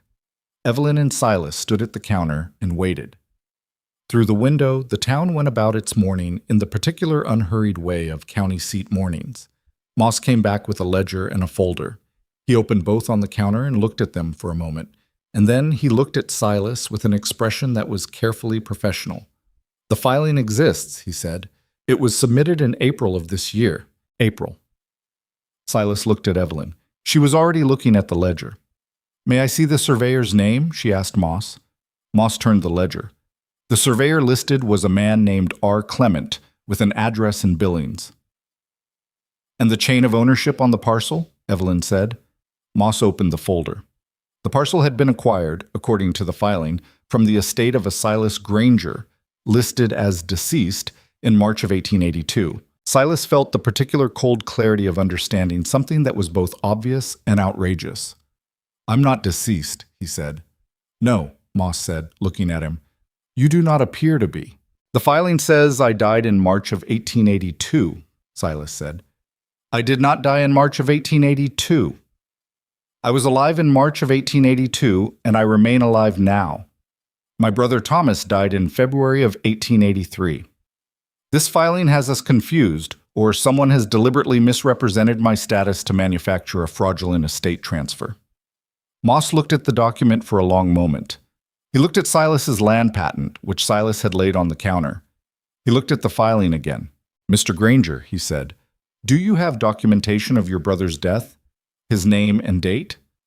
"I have the death record," Silas said. He had brought everything in the tin box. He laid it on the counter. Moss examined it. He examined the fraudulent filing. He examined them side by side with the focused attention of a man who was beginning to be genuinely angry about something on a professional level, which Silas recognized as potentially useful. "R. Clement," Evelyn said quietly to Silas. "From Billings. Cain is from Billings." Moss heard her. He looked up. "Do you have reason to believe this filing was submitted in bad faith, Mrs. Granger? I believe someone confused my brother-in-law's death with my husband's continued existence in order to manufacture a fraudulent estate transfer, Evelyn said. And I believe the surveyor of record may not exist or may not have conducted an actual survey. I think if you wrote to the surveying board in Billings and asked for R. Clement's licensure records, you would find either that he doesn't exist or that he was paid to put his name on a document he had no part in producing. Moss looked at her for a moment. That's a serious allegation. Yes, she said. It is. A pause. Moss looked at the papers on his counter. I'm going to need to hold this filing pending review, he said, and I'm going to need to write to Billings. How long will that take? Silas said. 2 weeks? Possibly 3. The legal notice gives us 30 days. Then you have time, Moss said. He looked at them both with the expression of a man who had worked in county records for 20 years and knew what a manufactured document looked like. Come back in 2 weeks. Bring everything you have. They drove back to Red Ridge on Saturday, arriving home in the evening to find Caleb and Lily in the yard with Clara Harlan, Lily chasing a chicken that had escaped the coop with the focused determination of a child who has been assigned a task and takes it personally. The normalcy of it, the ordinary Saturday evening chaos of a working ranch with children in it, was something Silas felt in his chest in a way he could not have articulated. Evelyn was out of the wagon before it had fully stopped, and Lily abandoned the chicken and ran to her, and Evelyn crouched down and held her for a moment in the yard, and neither of them said anything. Clara Harlan appeared at Silas's elbow. Well, she said quietly. We found what we needed, he said. It'll take 2 more weeks to confirm, but we found it. Clara exhaled. Good, she said, because things have been moving here while you were gone. What things? Pete Harlan went to see Dale Mercer on Thursday, she said. And then they went to see Bob Alderman. And then Bob Alderman went to see 3 or 4 other people. I don't know exactly what was said, but I know it had to do with Cain and with what he's been doing. She looked at him. Your wife's speech at the town meeting did something, Silas. It just took a little while to do it. He looked at the yard, at Evelyn still crouched in the dirt with her arms around Lily, the chicken apparently forgotten by everyone involved. Who else was involved? He said. Dorothy Wendell talked to her husband, Clara said, and Henry Wendell talked to some of the other ranchers, the ones who own property in that rail corridor. She paused significantly. Turns out Cain has been making moves on 3 other operations in this valley, not just yours, and the other ranchers didn't know about each other until this week. Silas understood this immediately. One man with a fabricated survey and a fraudulent estate filing was a targeted scheme against a specific property. 3 operations across the same valley, using similar tactics, was a pattern. And a pattern was something that a county recorder in the business of protecting legitimate land titles would be very interested to know about. I need to talk to Dale, he said. He's expecting you tomorrow morning, Clara said. The meeting on Sunday was at Dale Mercer's kitchen table, which was large enough to seat 8 and had 6 men around it by 9 in the morning. Silas, Dale, Henry Wendell, 2 brothers named Frank and Roy Casper, who operated a sheep operation in the eastern part of the valley, and Bob Alderman, who had driven out from town and was nursing a mug of coffee with the expression of a man who had not been sleeping well. Silas laid out what he and Evelyn had found at the county land office. He laid out the fraudulent estate transfer, the manufactured surveyor, the specific mechanics of how the scheme worked. As he talked, he watched the faces around the table change. Frank Casper said, The surveyor's name on the filing against our property is R. Clement also. Same name, Roy Casper said. Same handwriting on the documents, near as we could tell. He used the same fabricated surveyor across multiple filings, Dale said. That's stupid, Henry Wendell said. Or arrogant. Either way, it's what gets him. It gets him if someone files a formal complaint with the county recorder, Bob Alderman said. He had been mostly listening up to this point. And if the county recorder takes it seriously. He looked at Silas. You said this Moss seemed inclined to investigate? He seemed angry, Silas said, on a professional level. Someone had filed fraudulent documents in his office without his knowledge. He didn't seem like a man who would take that easily. Alderman nodded slowly. Gerald Fitch let it through in Red Ridge, he said. It was not a question. The Red Ridge branch office is where the original notice came from, Silas said. Gerald Fitch is going to have a difficult conversation with the county recorder, Alderman said, with the particular tone of a man who was not entirely upset about this prospect. "Assuming the investigation proceeds the way I think it's going to proceed." "What do we need to do?" Dale said. "Each of you needs to go to the county seat with your original patents and your documentation," Silas said. "The more filings Moss finds that use the same fraudulent surveyor, the stronger the case that this is a coordinated fraud scheme rather than a clerical error." He paused. "And I think someone needs to talk to the territorial attorney's office. This is bigger than a county land dispute." The table was quiet for a moment. "I'll go to the county seat Tuesday," Dale said. "I'll come Wednesday," Henry Wendell said. Frank Casper said he and Roy would go together Thursday. Bob Alderman said he would write to the territorial attorney's office himself, from his position as town chairman, which carried more weight than an individual complaint. They shook hands around the table. It was not a triumphant meeting. It was too practical and too tired for that. 6 men who had been working land their whole lives and did not like having it threatened, deciding what needed doing and dividing up who did what. But walking back to the wagon afterward, Silas felt something shift in the weight he had been carrying since the legal notice arrived. Evelyn was in the kitchen when he got home, the children at the table with their schoolwork, the ordinary Sunday afternoon of the ranch proceeding as it did. She looked at his face when he came in, and she understood something from it. "It went well," she said. It was not quite a question. "It went as well as it could," he said. He told her about the meeting, about the Caspers and the same surveyor's name, about Alderman's letter to the territorial attorney. She listened without interrupting. When he finished, she was quiet for a moment, and then she said, "Cain didn't expect anyone to compare documents." "No," Silas said. He expected each operation to feel isolated, to feel like the problem was specific to them. "That's how he works," she said. "Make each target feel alone.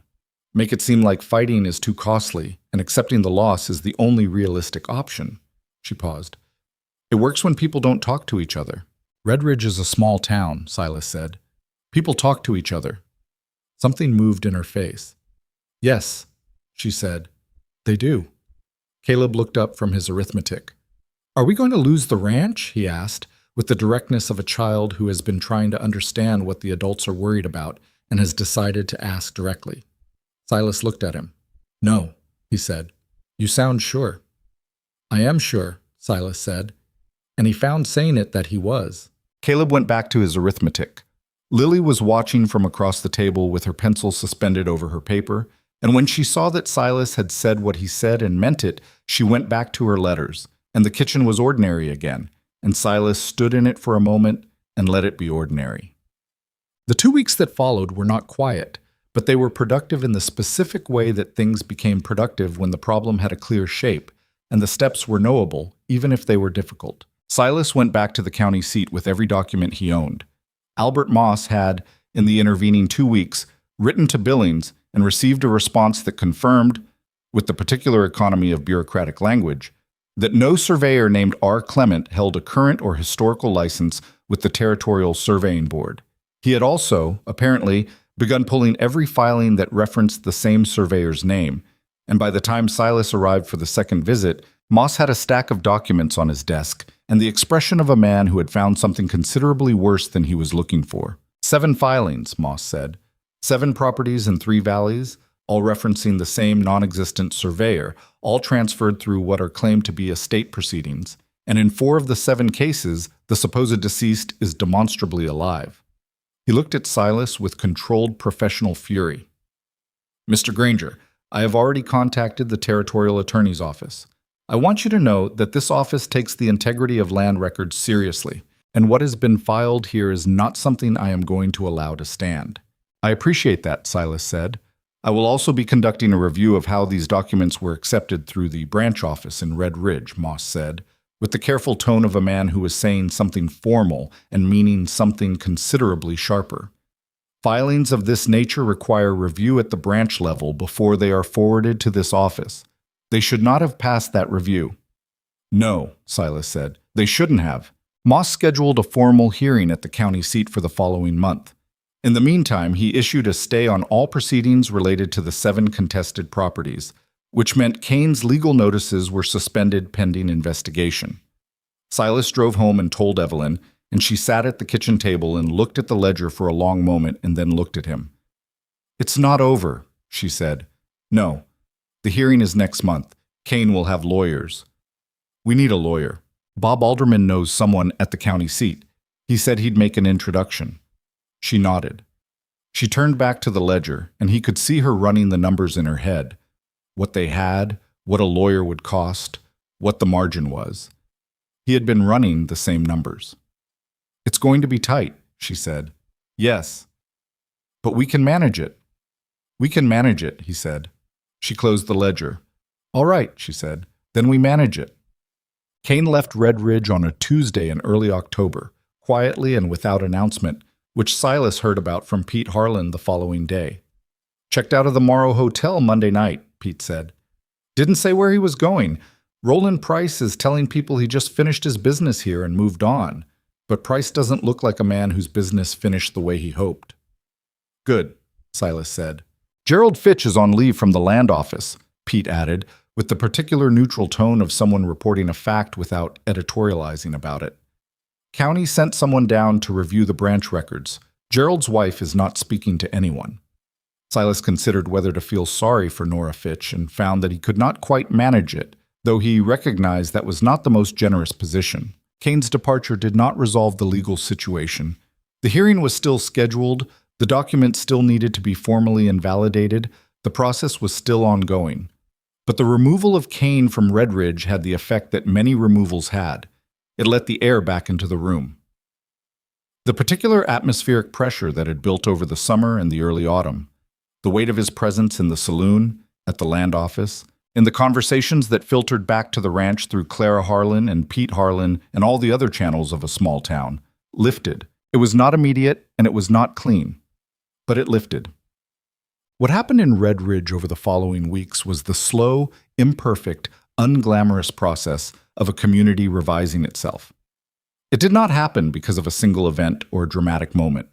It happened the way most actual changes happened, in pieces, through small interactions, through the accumulation of small adjustments in how people conducted themselves. Dorothy Wendell stopped Evelyn outside the general store one Saturday morning and said, without preamble, "I owe you an apology. I should have said more at the meeting when Nora Fitch said what she said. I had doubts about it, and I didn't speak them, and I should have." Evelyn looked at her for a moment. "You said it wasn't right to speculate," she said. "I know you said it. Clara told me." "That wasn't enough," Dorothy Wendell said. "No," Evelyn agreed. "But it was something." Dorothy Wendell nodded and went into the store, and it was not a warm reconciliation or a touching scene of forgiveness. It was a practical exchange between two women who were both doing their best and had done it differently and were now trying to figure out what came next. Which was, Evelyn thought, how most actual forgiveness worked. Clara Harlan was more straightforward about it in her way. "The town's been wrong about you," she said one morning at the ranch over coffee. "Not everyone, and not equally, but enough of them. I don't think Eleanor Whitmore will ever say so. Nora Fitch certainly won't. But there are people who know it." "I'm not looking for an apology from the whole town," Evelyn said. "I know you're not. I'm not suggesting you should be." Clara looked at her steadily. "I'm saying it because I think sometimes people who have been treated badly feel like they need to minimize it or explain it away, and you don't have to do that. It was wrong. You handled it. You can just leave it at that." Evelyn thought about this. "Yes," she said finally, "I can." The morning the formal hearing results arrived, a letter from the county recorder's office, official and dense, confirming the invalidation of the fraudulent filings and the formal referral of Cain's scheme to the territorial attorney for criminal investigation. Silas read it at the kitchen table before the children were up, in the early morning dark with the coffee in his hand and the fire just beginning to take. He read it twice. Then he went to the foot of the stairs. "Evelyn," he said. She appeared at the top of the stairs in her house clothes, hair not yet pinned, which was a version of her he had become accustomed to in the mornings and which was different from any other version of her. "What is it?" He held up the letter. She came down the stairs and took it and read it. He watched her read it. She read slowly, all the way to the end, and then she looked up at him. "It's done," she said. "The criminal referral will take longer," he said, "and the Fitch situation. That's a county matter. It'll go on. But the filings are invalidated. Our title is clear. She looked at the letter for another moment. Then she folded it precisely and set it on the table. She looked at the fire. All right, she said. That was all. He was not sure what he had expected. Some larger release of the tension that had been building since September. But Evelyn, he had learned, did not release things dramatically. She processed them and filed them and moved on. And the release, if it came in small ways at unexpected moments. It came in this case when Caleb came downstairs 40 minutes later, and Evelyn turned from the stove and said, "We're keeping the ranch." And Caleb looked at her and then at Silas and said, "I know. Uncle Silas said so," with complete confidence, as though the whole preceding month and a half had been a technicality rather than a fight. Lily, arriving behind him, looked from her mother to Silas and back with the particular attention she brought to important moments. "Good," she said, with the firm economy of a child who means it completely and doesn't see the need to say more. Evelyn laughed. A real laugh, the loose kind, not the managed kind, and turned back to the stove, and the kitchen filled up with the morning sounds of a working ranch coming to life, and Silas sat at the table with his coffee and the letter and the fire and 4 people who had, over the course of an improbable year, become the fact around which everything else organized itself. He thought about the night he had written the letter to the agency in Helena, the low fire, and the grief, and the 6-year-old crying in the next room. He thought about the train platform in March mud, and the woman who crossed it with a worn satchel and a small girl's hand in hers, and the quality of her posture that told him, even then, that she was not going to be managed or pitied or turned aside. He had not known then what he was looking at. He had learned it slowly, over months, in kitchen conversations and fence repairs and early mornings on horseback, and the sound of his wife not quite laughing into her coffee at a 4-year-old's plant logic. He knew it now. Outside, the October morning was doing something beautiful with the light over the mountains, the particular sharp gold of autumn that made everything look briefly essential. It would be cold by noon and colder by evening, and the first real snow of the year was maybe 2 weeks out. There was firewood to split, and the north pasture fence to check again, and the cattle to move before the weather changed. He finished his coffee and got up and went to work. The first snow came on a Thursday in late October, which was earlier than usual and heavier than anyone wanted, and it buried the last of the kitchen garden overnight in the particular decisive way that Montana winters had of ending things without asking permission. Evelyn stood at the kitchen window in the morning and looked at what had been her tomato plants and her squash and the last of the autumn lettuce, all of it gone under 6 inches of white, and felt something that was not quite grief and not quite relief, but somewhere in between. The feeling of a chapter closing, a season finished, the particular exhaustion and satisfaction of something completed. Lily appeared at her elbow, still in her nightdress, hair loose, looking at the snow with the expression of a 5-year-old encountering the first serious snow of her remembered life. She had been 4 when she arrived. She was 5 now, had been 5 since July, and the year between those 2 points had done something to her that Evelyn could see clearly, even if she could not always name it precisely. "Everything's white," Lily said. "Yes." "Is the garden dead?" "For this year," Evelyn said. "We'll plant again in spring." Lily looked at the white yard for a long moment. "Caleb said it snows so much here that sometimes the barn door won't open," she said. "That happens sometimes," Evelyn said. "He said one winter his pa had to dig a tunnel." "I believe it." Lily considered the snow with the focused assessment she brought to all logistical problems. "We should shovel before it gets deeper," she said. "That's exactly right," Evelyn said. Lily went to find her boots. Evelyn stood at the window a moment longer. Behind her, the house was beginning to make its morning sounds. Silas on the stairs, the particular weight of his step she had learned to recognize, the way you learn to recognize anything that was always present. Caleb's faster, lighter movement somewhere above. The fire in the stove that she had already built up against the cold morning. The house smelled like coffee and wood smoke, and something that she had stopped noticing as a smell and had started noticing as a quality. The smell of a place that was lived in, that had people in it who intended to stay. She had not expected a year ago on a train out of Cheyenne, with Lily asleep against her shoulder and everything she owned in a satchel, to end up here. She had not let herself expect anything specific, because expectation was a luxury that her circumstances had not allowed for some time. She had made a decision and gotten on a train and arrived in mud and been taken in, and the rest of it had happened around her while she worked, the way life happened when you were too busy surviving to watch for it. She turned from the window and went to pour the coffee. Winter on the ranch was different from autumn, slower in some ways, faster in others. The cattle work condensed into the essential: feeding, checking, keeping the animals through the cold. The days were short and the nights were long, and the house held all four of them in a proximity that could have been claustrophobic and was not, mostly. Though there were evenings when Caleb's energy had nowhere to go, and he bounced off the walls of the front room until Silas took him outside to split firewood just to give the boy's body something to do. Evelyn used the winter for the things she had not had time for during the growing season: mending that had accumulated, the accounts that needed proper organizing, the teaching.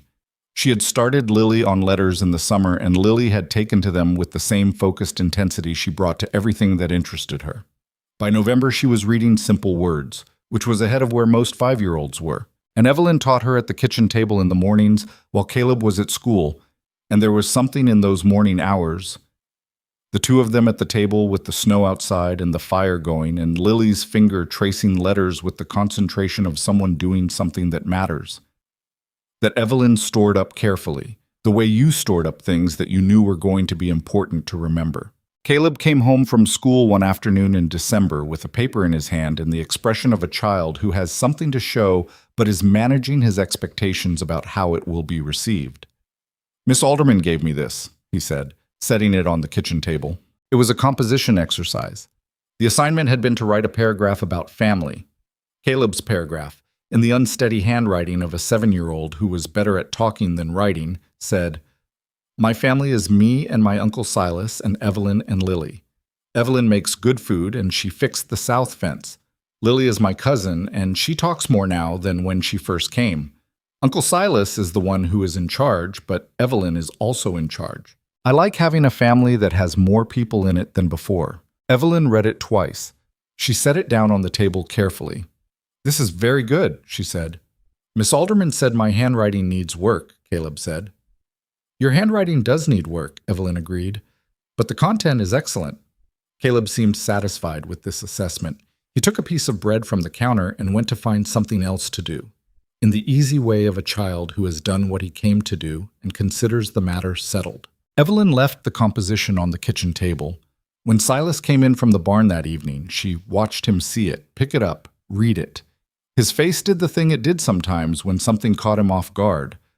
A brief opening, like a window in a closed room, quickly managed, but not before she saw it. He set the paper down. "His handwriting does need work," he said. "That's what I told him," she said. He poured his coffee and sat down and looked at the composition for another moment, and she did not say anything else about it because it did not need anything else said. January brought a cold that was serious even by Montana standards, the kind that crept under doors and made the windows opaque with frost, and turned the walk from the house to the barn into something that required preparation. Silas developed a cough in the 3rd week that worried Evelyn more than she showed. Not a dangerous cough, not the deep chest kind that Jonas Webb would have wanted to hear about, but the cough of a man who had been working in cold air for weeks without adequate rest, which was its own kind of concern. She told him to let the morning feeding go later on Saturday, that she and Caleb could manage the first hour. He argued with her. She told him he was going to argue himself into something Jonas Webb would have opinions about, and then she went to the barn and did the feeding while he stayed inside and drank the tea she had made him with the expression of a man who was not accustomed to being managed and was not sure how he felt about it. The cough was mostly gone by the following week. He did not thank her for the Saturday morning, but she did not expect him to. That was not how things worked between them. What she noticed was that 2 weeks later, when she had a headache that was bad enough to be inconvenient, he sent Caleb to do the kitchen garden check. The garden was dormant, but she checked it anyway, a habit, and made her sit down and brought her coffee without being asked. That was how it worked between them. Not in declarations. In coffee and Saturday mornings, and the accumulated evidence of two people paying attention to each other. She thought about this sometimes. In the evenings when the house was quiet and Silas was reading, and the children were in bed and the fire was burning down to its steady late-night level. She thought about what she had imagined marriage would look like, From the vantage point of 20 years old, and then of 23, and then of a widow in her late 20s reading a correspondence notice in a shop that was about to close. She had imagined it variously as a rescue, and as a business arrangement, and as an inevitability.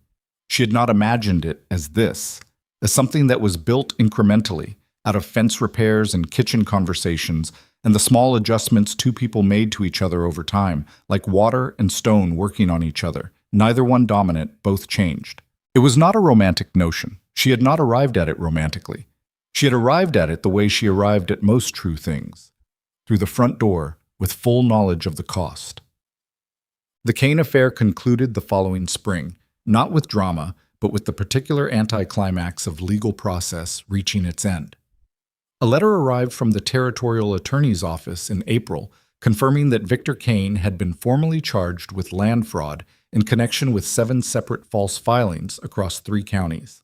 Gerald Fitch had resigned from the branch land office in January, ahead of his formal removal. The territorial investigation had turned up additional fraudulent dealings that predated Cain's arrival in the valley, and the charges were serious enough that his capacity to operate in Montana territory was, effectively, finished. Silas read the letter and told Evelyn, and she listened and nodded and said, "Good," and went back to the seed catalog she had been examining for the spring planting. He watched her for a moment. "That's all you have to say?" "What else is there to say?" she said. "It's done. He's gone. The land is ours." She looked up at him. "Was I supposed to celebrate?" "Most people would." "I'm not celebrating something that should never have happened," she said. "I'm glad it's resolved. That's different from celebrating." She looked back at the catalogs. "I want to try a different variety of squash this year. The one I planted last summer was good, but it took too long to mature before the frost." He sat down. "All right," he said. "Which variety?" She turned the catalog toward him and pointed, and they talked about squash for the next 20 minutes, which was, he thought, exactly the right response to the end of something terrible. You turned back to the living. You planned for what was growing. Sub. Nora Fitch left Red Ridge in March, following her husband's removal from the land office, and went to live with family in the eastern part of the territory. Eleanor Whitmore remained, as Eleanor Whitmore would always remain, immovable as a fence post and just as useful in determining where the boundaries were. She never apologized to Evelyn and never would, but she stopped making comments, which was the closest thing to acknowledgement that Evelyn expected from her, and the closest thing she received. What changed in Red Ridge was not the removal of its difficult people. The difficult people were still there, same as in every town. What changed was the composition of the room. Which voices were listened to, which ones weren't, the small social calculus that communities conducted about who deserved credence. Evelyn's speech at the town meeting had begun it. The Cain affair had accelerated it. And the 2 years of daily, unglamorous, present-tense evidence of her life on the Granger Ranch had, in the end, done what daily evidence did when it was allowed to accumulate. It became undeniable. Clara Harlan said it plainly, as Clara said everything. "You wore them down," she told Evelyn one spring afternoon, sitting on the ranch porch with coffee, while the children did something in the yard that involved a great deal of dirt and rope and apparent dispute. "Not by being perfect. By just being here and being real and not going anywhere. That's the whole thing." "That's not a strategy," Evelyn said. "That's just not having anywhere else to go." "Most strategies are," Clara said. Evelyn laughed and did not argue the point. Pete Harlan, in the spring, asked if Evelyn wanted a proper section of the store's front display for the summer garden produce, rather than just dropping off surplus when she had it. And the question was asked with the matter-of-fact tone of a business proposition between equals, which was what it was, and she said yes. And that was the end of that particular part of the story. Dorothy Wendell became, not a friend exactly, but something adjacent, a woman who stopped to talk at the store, who asked Evelyn's opinion on things occasionally, who treated her with the specific respect of a neighbor who has revised an earlier judgment and means for the revision to be visible. It was imperfect and sometimes awkward, the way revised judgments were, and Evelyn accepted it as such. She did not need Red Ridge to love her. She had stopped needing that sometime in the first summer, had set it down the way you set down something heavy when you realize you have been carrying it unnecessarily. What she needed from the town was to be left to live in it, to raise her daughter and her nephew, and to work her husband's ranch, and to be seen accurately. Not kindly, not warmly, just accurately. That was not too much, and it was slowly what she got. Caleb turned 8 in the spring and announced at breakfast that he intended to learn to ride properly. Not just the basic riding he'd been doing since he could walk, but real riding, the kind that was useful on a working ranch. Silas said he would teach him on Saturday mornings. Caleb was at the barn at dawn the first Saturday, fully dressed, before anyone else was up. Silas found him there when he came out at his usual time, already in conversation with the horses with the easy familiarity of a child who had been raised around them. "You're early," Silas said. "You said Saturday morning," Caleb said. "Morning starts a little later than this." "The sun's up," Caleb said, which was technically true. Barely. Silas looked at the boy in the early light. Thomas's eyes, Thomas's jaw, Thomas's particular quality of forward momentum, and felt the grief and the continuity of it simultaneously, the way he had been feeling them simultaneously for a year and a half now, less sharp than it had been, more integrated into the regular texture of days. "Get Juniper's saddle," he said. Caleb got it. The Saturday morning riding lessons became a fixture of the week. Lily watched from the fence the first 2 Saturdays, and then on the 3rd Saturday she appeared at the fence wearing her coat and her boots and the expression of a child who has made a decision and is daring someone to question it. "Can I learn too?" she said. Silas looked at her. She was 5. She was small. She was looking at him with the steady, patient certainty of her mother's face, the particular look that meant she had already worked out the argument and was waiting to see if it needed to be deployed. "Ask your mother," he said. Lily went and asked. Evelyn came to the fence and looked at the setup. Caleb on Juniper, small and careful, Silas guiding from alongside, and looked at Lily and said, "Stay on the inside of the paddock, both feet in the stirrups. Don't show off." "I won't," Lily said. "You will, but I want you to try not to," Evelyn said, which surprised a laugh out of Silas that he had not been expecting. Lily started on the smallest horse, the old gray mare named Biscuit, who had the temperament of a patient teacher and the particular gift of matching her pace to whoever was on her back. She was cautious at first, and then less cautious, and by the end of the morning she had gone around the paddock 3 times at a walk and once at a slow trot, and had not once looked like she was going to fall off. Caleb said from the fence where he was watching the last circuit, "She's going to be better than me." "Probably," Silas said. Caleb considered this. "That's annoying," he said, in the tone of someone who accepts the truth of a thing even while finding it annoying. "Yes," Silas said.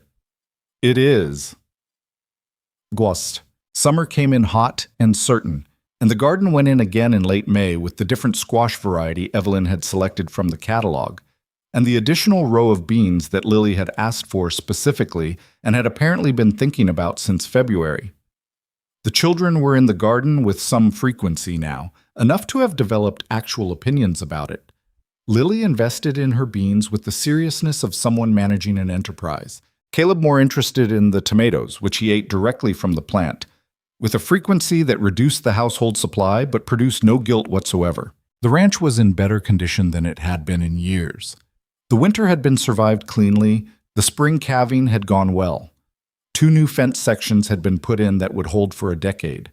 Silas had in March taken on a part-time hand, a young man named Will Garrett, who had drifted into the valley looking for work and turned out to be both capable and not prone to unnecessary conversation, which suited the operation. The accounts, which Evelyn maintained with an exactness that occasionally intimidated even her, were the best they had been since before Thomas's equipment purchase.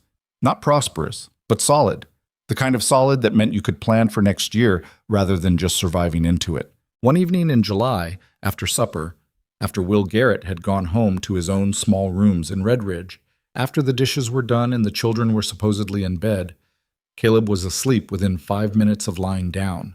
Lily read for as long as she could manage to keep her eyes open. Silas and Evelyn sat on the porch. This was newer, the porch sitting. They had done it occasionally in the summer evenings of the previous year, but it had been tentative, the slightly self-conscious quality of 2 people learning how to occupy the same space without the cover of tasks. Now it was simply what they did on summer evenings, and it had the quality of a thing established, a habit that had become an expectation, which was its own kind of landmark. The sky over the mountains was doing what it did in July evenings. turning colors that seemed excessive, deep orange bleeding into something close to red, the mountains going dark blue against it. Silas had lived under this sky his whole life and had never entirely gotten used to it, which he suspected was the point of it. Will said the Henderson fence is going to need work before winter, he said, because even on porch evenings there was ranch talk, always ranch talk, woven through everything. I know, Evelyn said. He mentioned it this afternoon. She had her tea. I think if you do the north section in September, when it's still warm enough to work comfortably, it'll be easier than trying to finish it in October. That's what I was thinking. Quiet. Lily's reading above her level, Evelyn said. I think she needs more books. What Pete Harlan carries isn't going to be enough for long. There's a book dealer in the county seat. Bob Alderman mentioned he orders from them. Can we afford it? Not extravagantly, but some. He looked at the mountains. She's going to be someone who reads her whole life. Yes, Evelyn said. She is. Something in her voice was warm and private and not performed for anyone. She gets it from her father. Daniel could read a book in 2 days and argue about it for a week afterward. Silas was quiet for a moment. He had heard Daniel Hart mentioned occasionally since March of the previous year. Not often, not with the frequency that suggested it was still a raw thing, but with the particular ease of a name that could be said without pain, even if not without feeling. He sounds like someone I would have found exhausting, Silas said. Evelyn turned to look at him, surprised. Then she laughed. The real kind. The loose kind. You would have, she said. He was a lot. He was very much a lot. She looked back at the sky. But he loved her well, the time he had. That's what matters. That's what I want her to remember about him. She will, he said. You make sure of it. She nodded, set her tea down. They were quiet for a while, and the sky finished its display and went to the deep blue of approaching dark. And somewhere on the creek the frogs were starting up, which was a sound that belonged to summer the way frost belonged to November. Just a fact of the season, reliable. Silas, she said. I want to tell you something, and I don't want you to make it strange. He looked at her. All right. She was looking at the mountains. The last light was on their peaks, that particular quality of mountain evening light that made everything feel slightly more significant than it was prepared to be. I came here because I was out of options, she said. I want you to know that I know that, and I'm not going to pretend it was something more romantic than it was. I was a woman with a 4-year-old and no money and no good prospects, and I made a practical decision. She paused. But I want you to also know that staying was not a practical decision. Staying was... She stopped, started again. I stay because I want to be here, not because I don't have anywhere else to go, because I want to be here. There's a difference, and I should have said it before now. He looked at her for a moment. The porch, the evening, the frog sound, and the cooling air, and the mountains going dark. I know, he said. I'm not sure you do. I know, he said again. I've known for a while. You're not a woman who stays somewhere she doesn't want to be. I've been watching you long enough to know that. He paused. I also want to be here. Not because I built this place and I don't know anywhere else. Because this, he gestured at the house behind them, the yard, the whole accumulation of it, is the thing I actually want. Not the idea of it, the specific, difficult, imperfect, actual thing. She looked at him. I'm not good at saying that kind of thing, he said. I know, she said. You just said it anyway. Yes, he said. She picked up her tea. The frogs were louder now, in the full dark. The mountains were gone to silhouette. Good, she said. Tid. The summer Lily turned 6, she started proper school in Red Ridge alongside Caleb, and the first week was the week that Evelyn felt most clearly the passage of the 2 years since the train platform. She walked both children to the schoolhouse on the first Monday and stood at the door and watched Lily go in, and Lily went in without looking back, which was the measure of a child who felt secure enough in where she'd come from to not need to check that it was still there.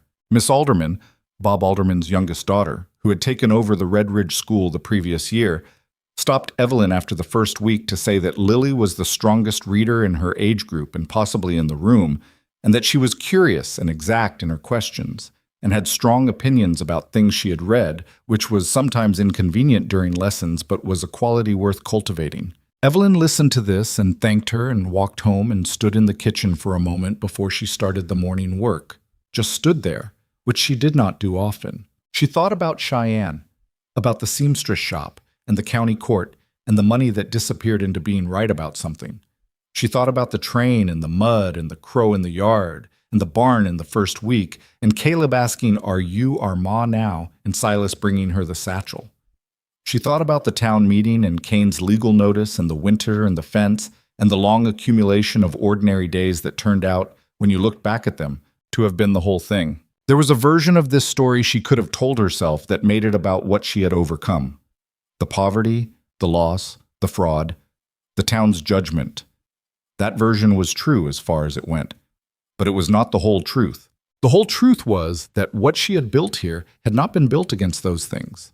It had been built alongside them in the same days that they happened, out of the same material, the work and the kitchen and the children and the ordinary evenings and the imperfect man who had opened his door to a woman with a worn satchel and asked, in his way, if she wanted to stay. She had wanted to stay. She had stayed.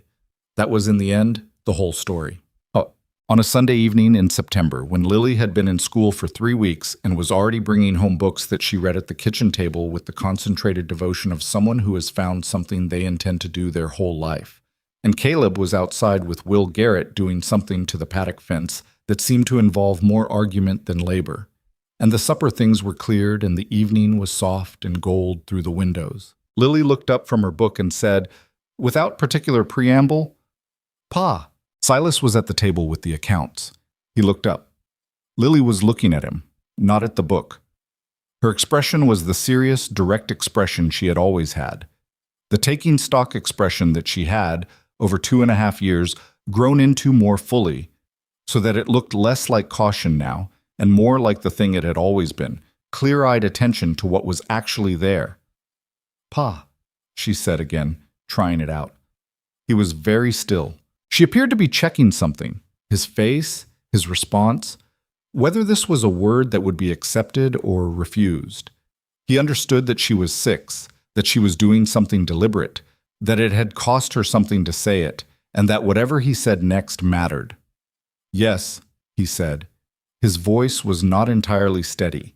He did not try to make it steadier. She nodded. Something settled in her expression. The small satisfaction of a question resolved. She went back to her book. Evelyn, across the room, had heard it. He could tell by the particular quality of her stillness at the counter where she was doing something he could not quite see. She did not turn around. She gave it the space it needed. He looked down at the accounts. The numbers were not resolving themselves the way they had been 10 seconds ago, because the numbers were not the thing he was thinking about, and he did not try to pretend they were. He sat with what had just happened in the kitchen, with the 6-year-old who had arrived at a train platform in March mud 2.5 years ago, with her mother's hand in hers, and the expression of a child taking inventory of a new and uncertain place, and who had just, in the matter-of-fact way of someone who has thought about something carefully and arrived at an answer, called him Pa. He thought about what he had built, not the fence lines, not the barn that was in better condition than it had been in a decade, not the accounts that were solid for the first time in years. He thought about the thing that had been built in the kitchen conversations and the early mornings and the porch evenings and the Saturday riding lessons and the first snow and the garden and the town meeting and all of it, all the imperfect, unplanned, difficult accumulation of a life that had been made from materials he had not expected and in a shape he had not designed. He had not known, writing a letter in grief on a low-fire October night, that the thing he was trying to save was not the ranch. The ranch could be saved or lost and rebuilt or sold and replaced. What could not be replaced was what was in this kitchen right now. The woman at the counter who had crossed half a continent with nothing and built a life out of the materials she found here. The girl with her book who had just called him Pa. The boy outside arguing cheerfully about fence posts with a hired hand. The evening light coming through the window at the angle that made the ordinary look essential. There was a truth he had come to understand over these 2.5 years. Not all at once, not in a moment, but the way you came to understand most things that mattered, gradually, through the evidence of lived days. It was this. Belonging was not granted. It was not given to you by a place or by people or by blood or by the passage of time. It was built, slowly, imperfectly. by the daily choice to be present and to stay and to do the work in front of you without requiring it to feel significant while you were doing it. Evelyn had known this before she came. She had crossed the country on it.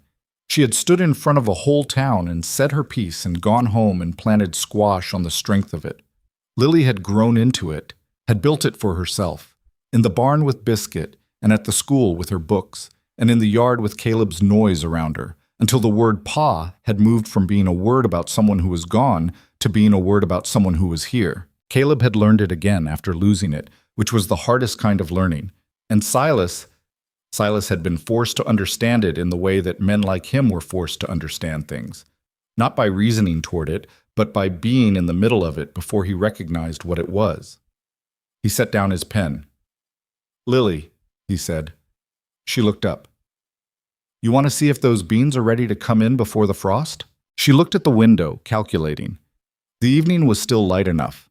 The beans had been her project from the beginning, the row she had insisted on in the spring that she had checked every morning with the dedication of someone who takes responsibility seriously. "Yes," she said, and put down her book. He pushed back from the table. Evelyn turned from the counter. "I'll come," she said. "Caleb," Lily called, going to the door. "We're checking the beans." From outside, Caleb's voice. "I'm busy." "You're not busy, you're arguing." A pause. Then the sound of footsteps. They went out into the September evening, all four of them, because Caleb came despite himself, because whatever else was going on there were beans to check, and that was apparently a thing worth doing together. The garden was in the last of its summer fullness, the squash heavy on the vine, the tomatoes done, the beans still green and firm on their stakes, and the evening light was doing what it did over this particular valley in September, which was something worth stopping to look at, though none of them stopped because there were beans to check and the light would come again tomorrow. Lily crouched at the first stake and looked at the beans with the expert attention of someone who has grown something from seed and means to see it through. "These ones," she said. "Those ones," Silas agreed, crouching beside her. Evelyn came and looked. "We'll do them tomorrow morning," she said, "while it's still cool." "Can I help?" Caleb said in the tone of someone pretending he had not already decided the answer. "You always help," Lily said, which was not precisely true, but was generous in the way that Lily was sometimes generous when she was not being argued with. They stood in the garden in the last of the evening light, the four of them, and the mountains behind the ranch were doing the September thing with the light, and the sky was enormous, the way Montana's sky was enormous, and the beans were ready, and tomorrow morning they would pick them together, and that was what tomorrow was going to be. It was not a triumphant ending. There was no such thing as a triumphant ending in any life Evelyn had ever seen or lived. There was just the ongoing, the continued, the next thing, and the thing after that. And the question was not whether the hard things would come. They would always come. That was simply the nature of being alive in a world that did not arrange itself for your comfort, but whether you had built something solid enough to weather them in. She looked at her daughter crouched in the bean row, serious and competent and completely at home in the body of a child who had arrived in this valley frightened and quiet and had grown, over 2.5 years of daily evidence, into someone who called this place hers. She looked at Silas, who was explaining something about the bean stakes to Caleb with the particular patience he had developed for exactly this kind of thing. Not a natural teacher, not effortlessly warm, but present and reliable and genuinely interested in whether the boy learned what he was being taught. She thought, "This is what I came for." Not the rescue, not the security, not even the safety, though those things mattered, and she was not going to pretend they did not. She had come for the possibility of this, the chance to build something that was real, that had weight, that would still be standing when the hard things came, as they would come, as they always did. She had built it. They all had built it, each of them contributing what they had, which was imperfect and incomplete and exactly enough. The evening light held for another few minutes, the way it did sometimes when it seemed to understand that something worth seeing was happening beneath it, and then it moved on, as light always did.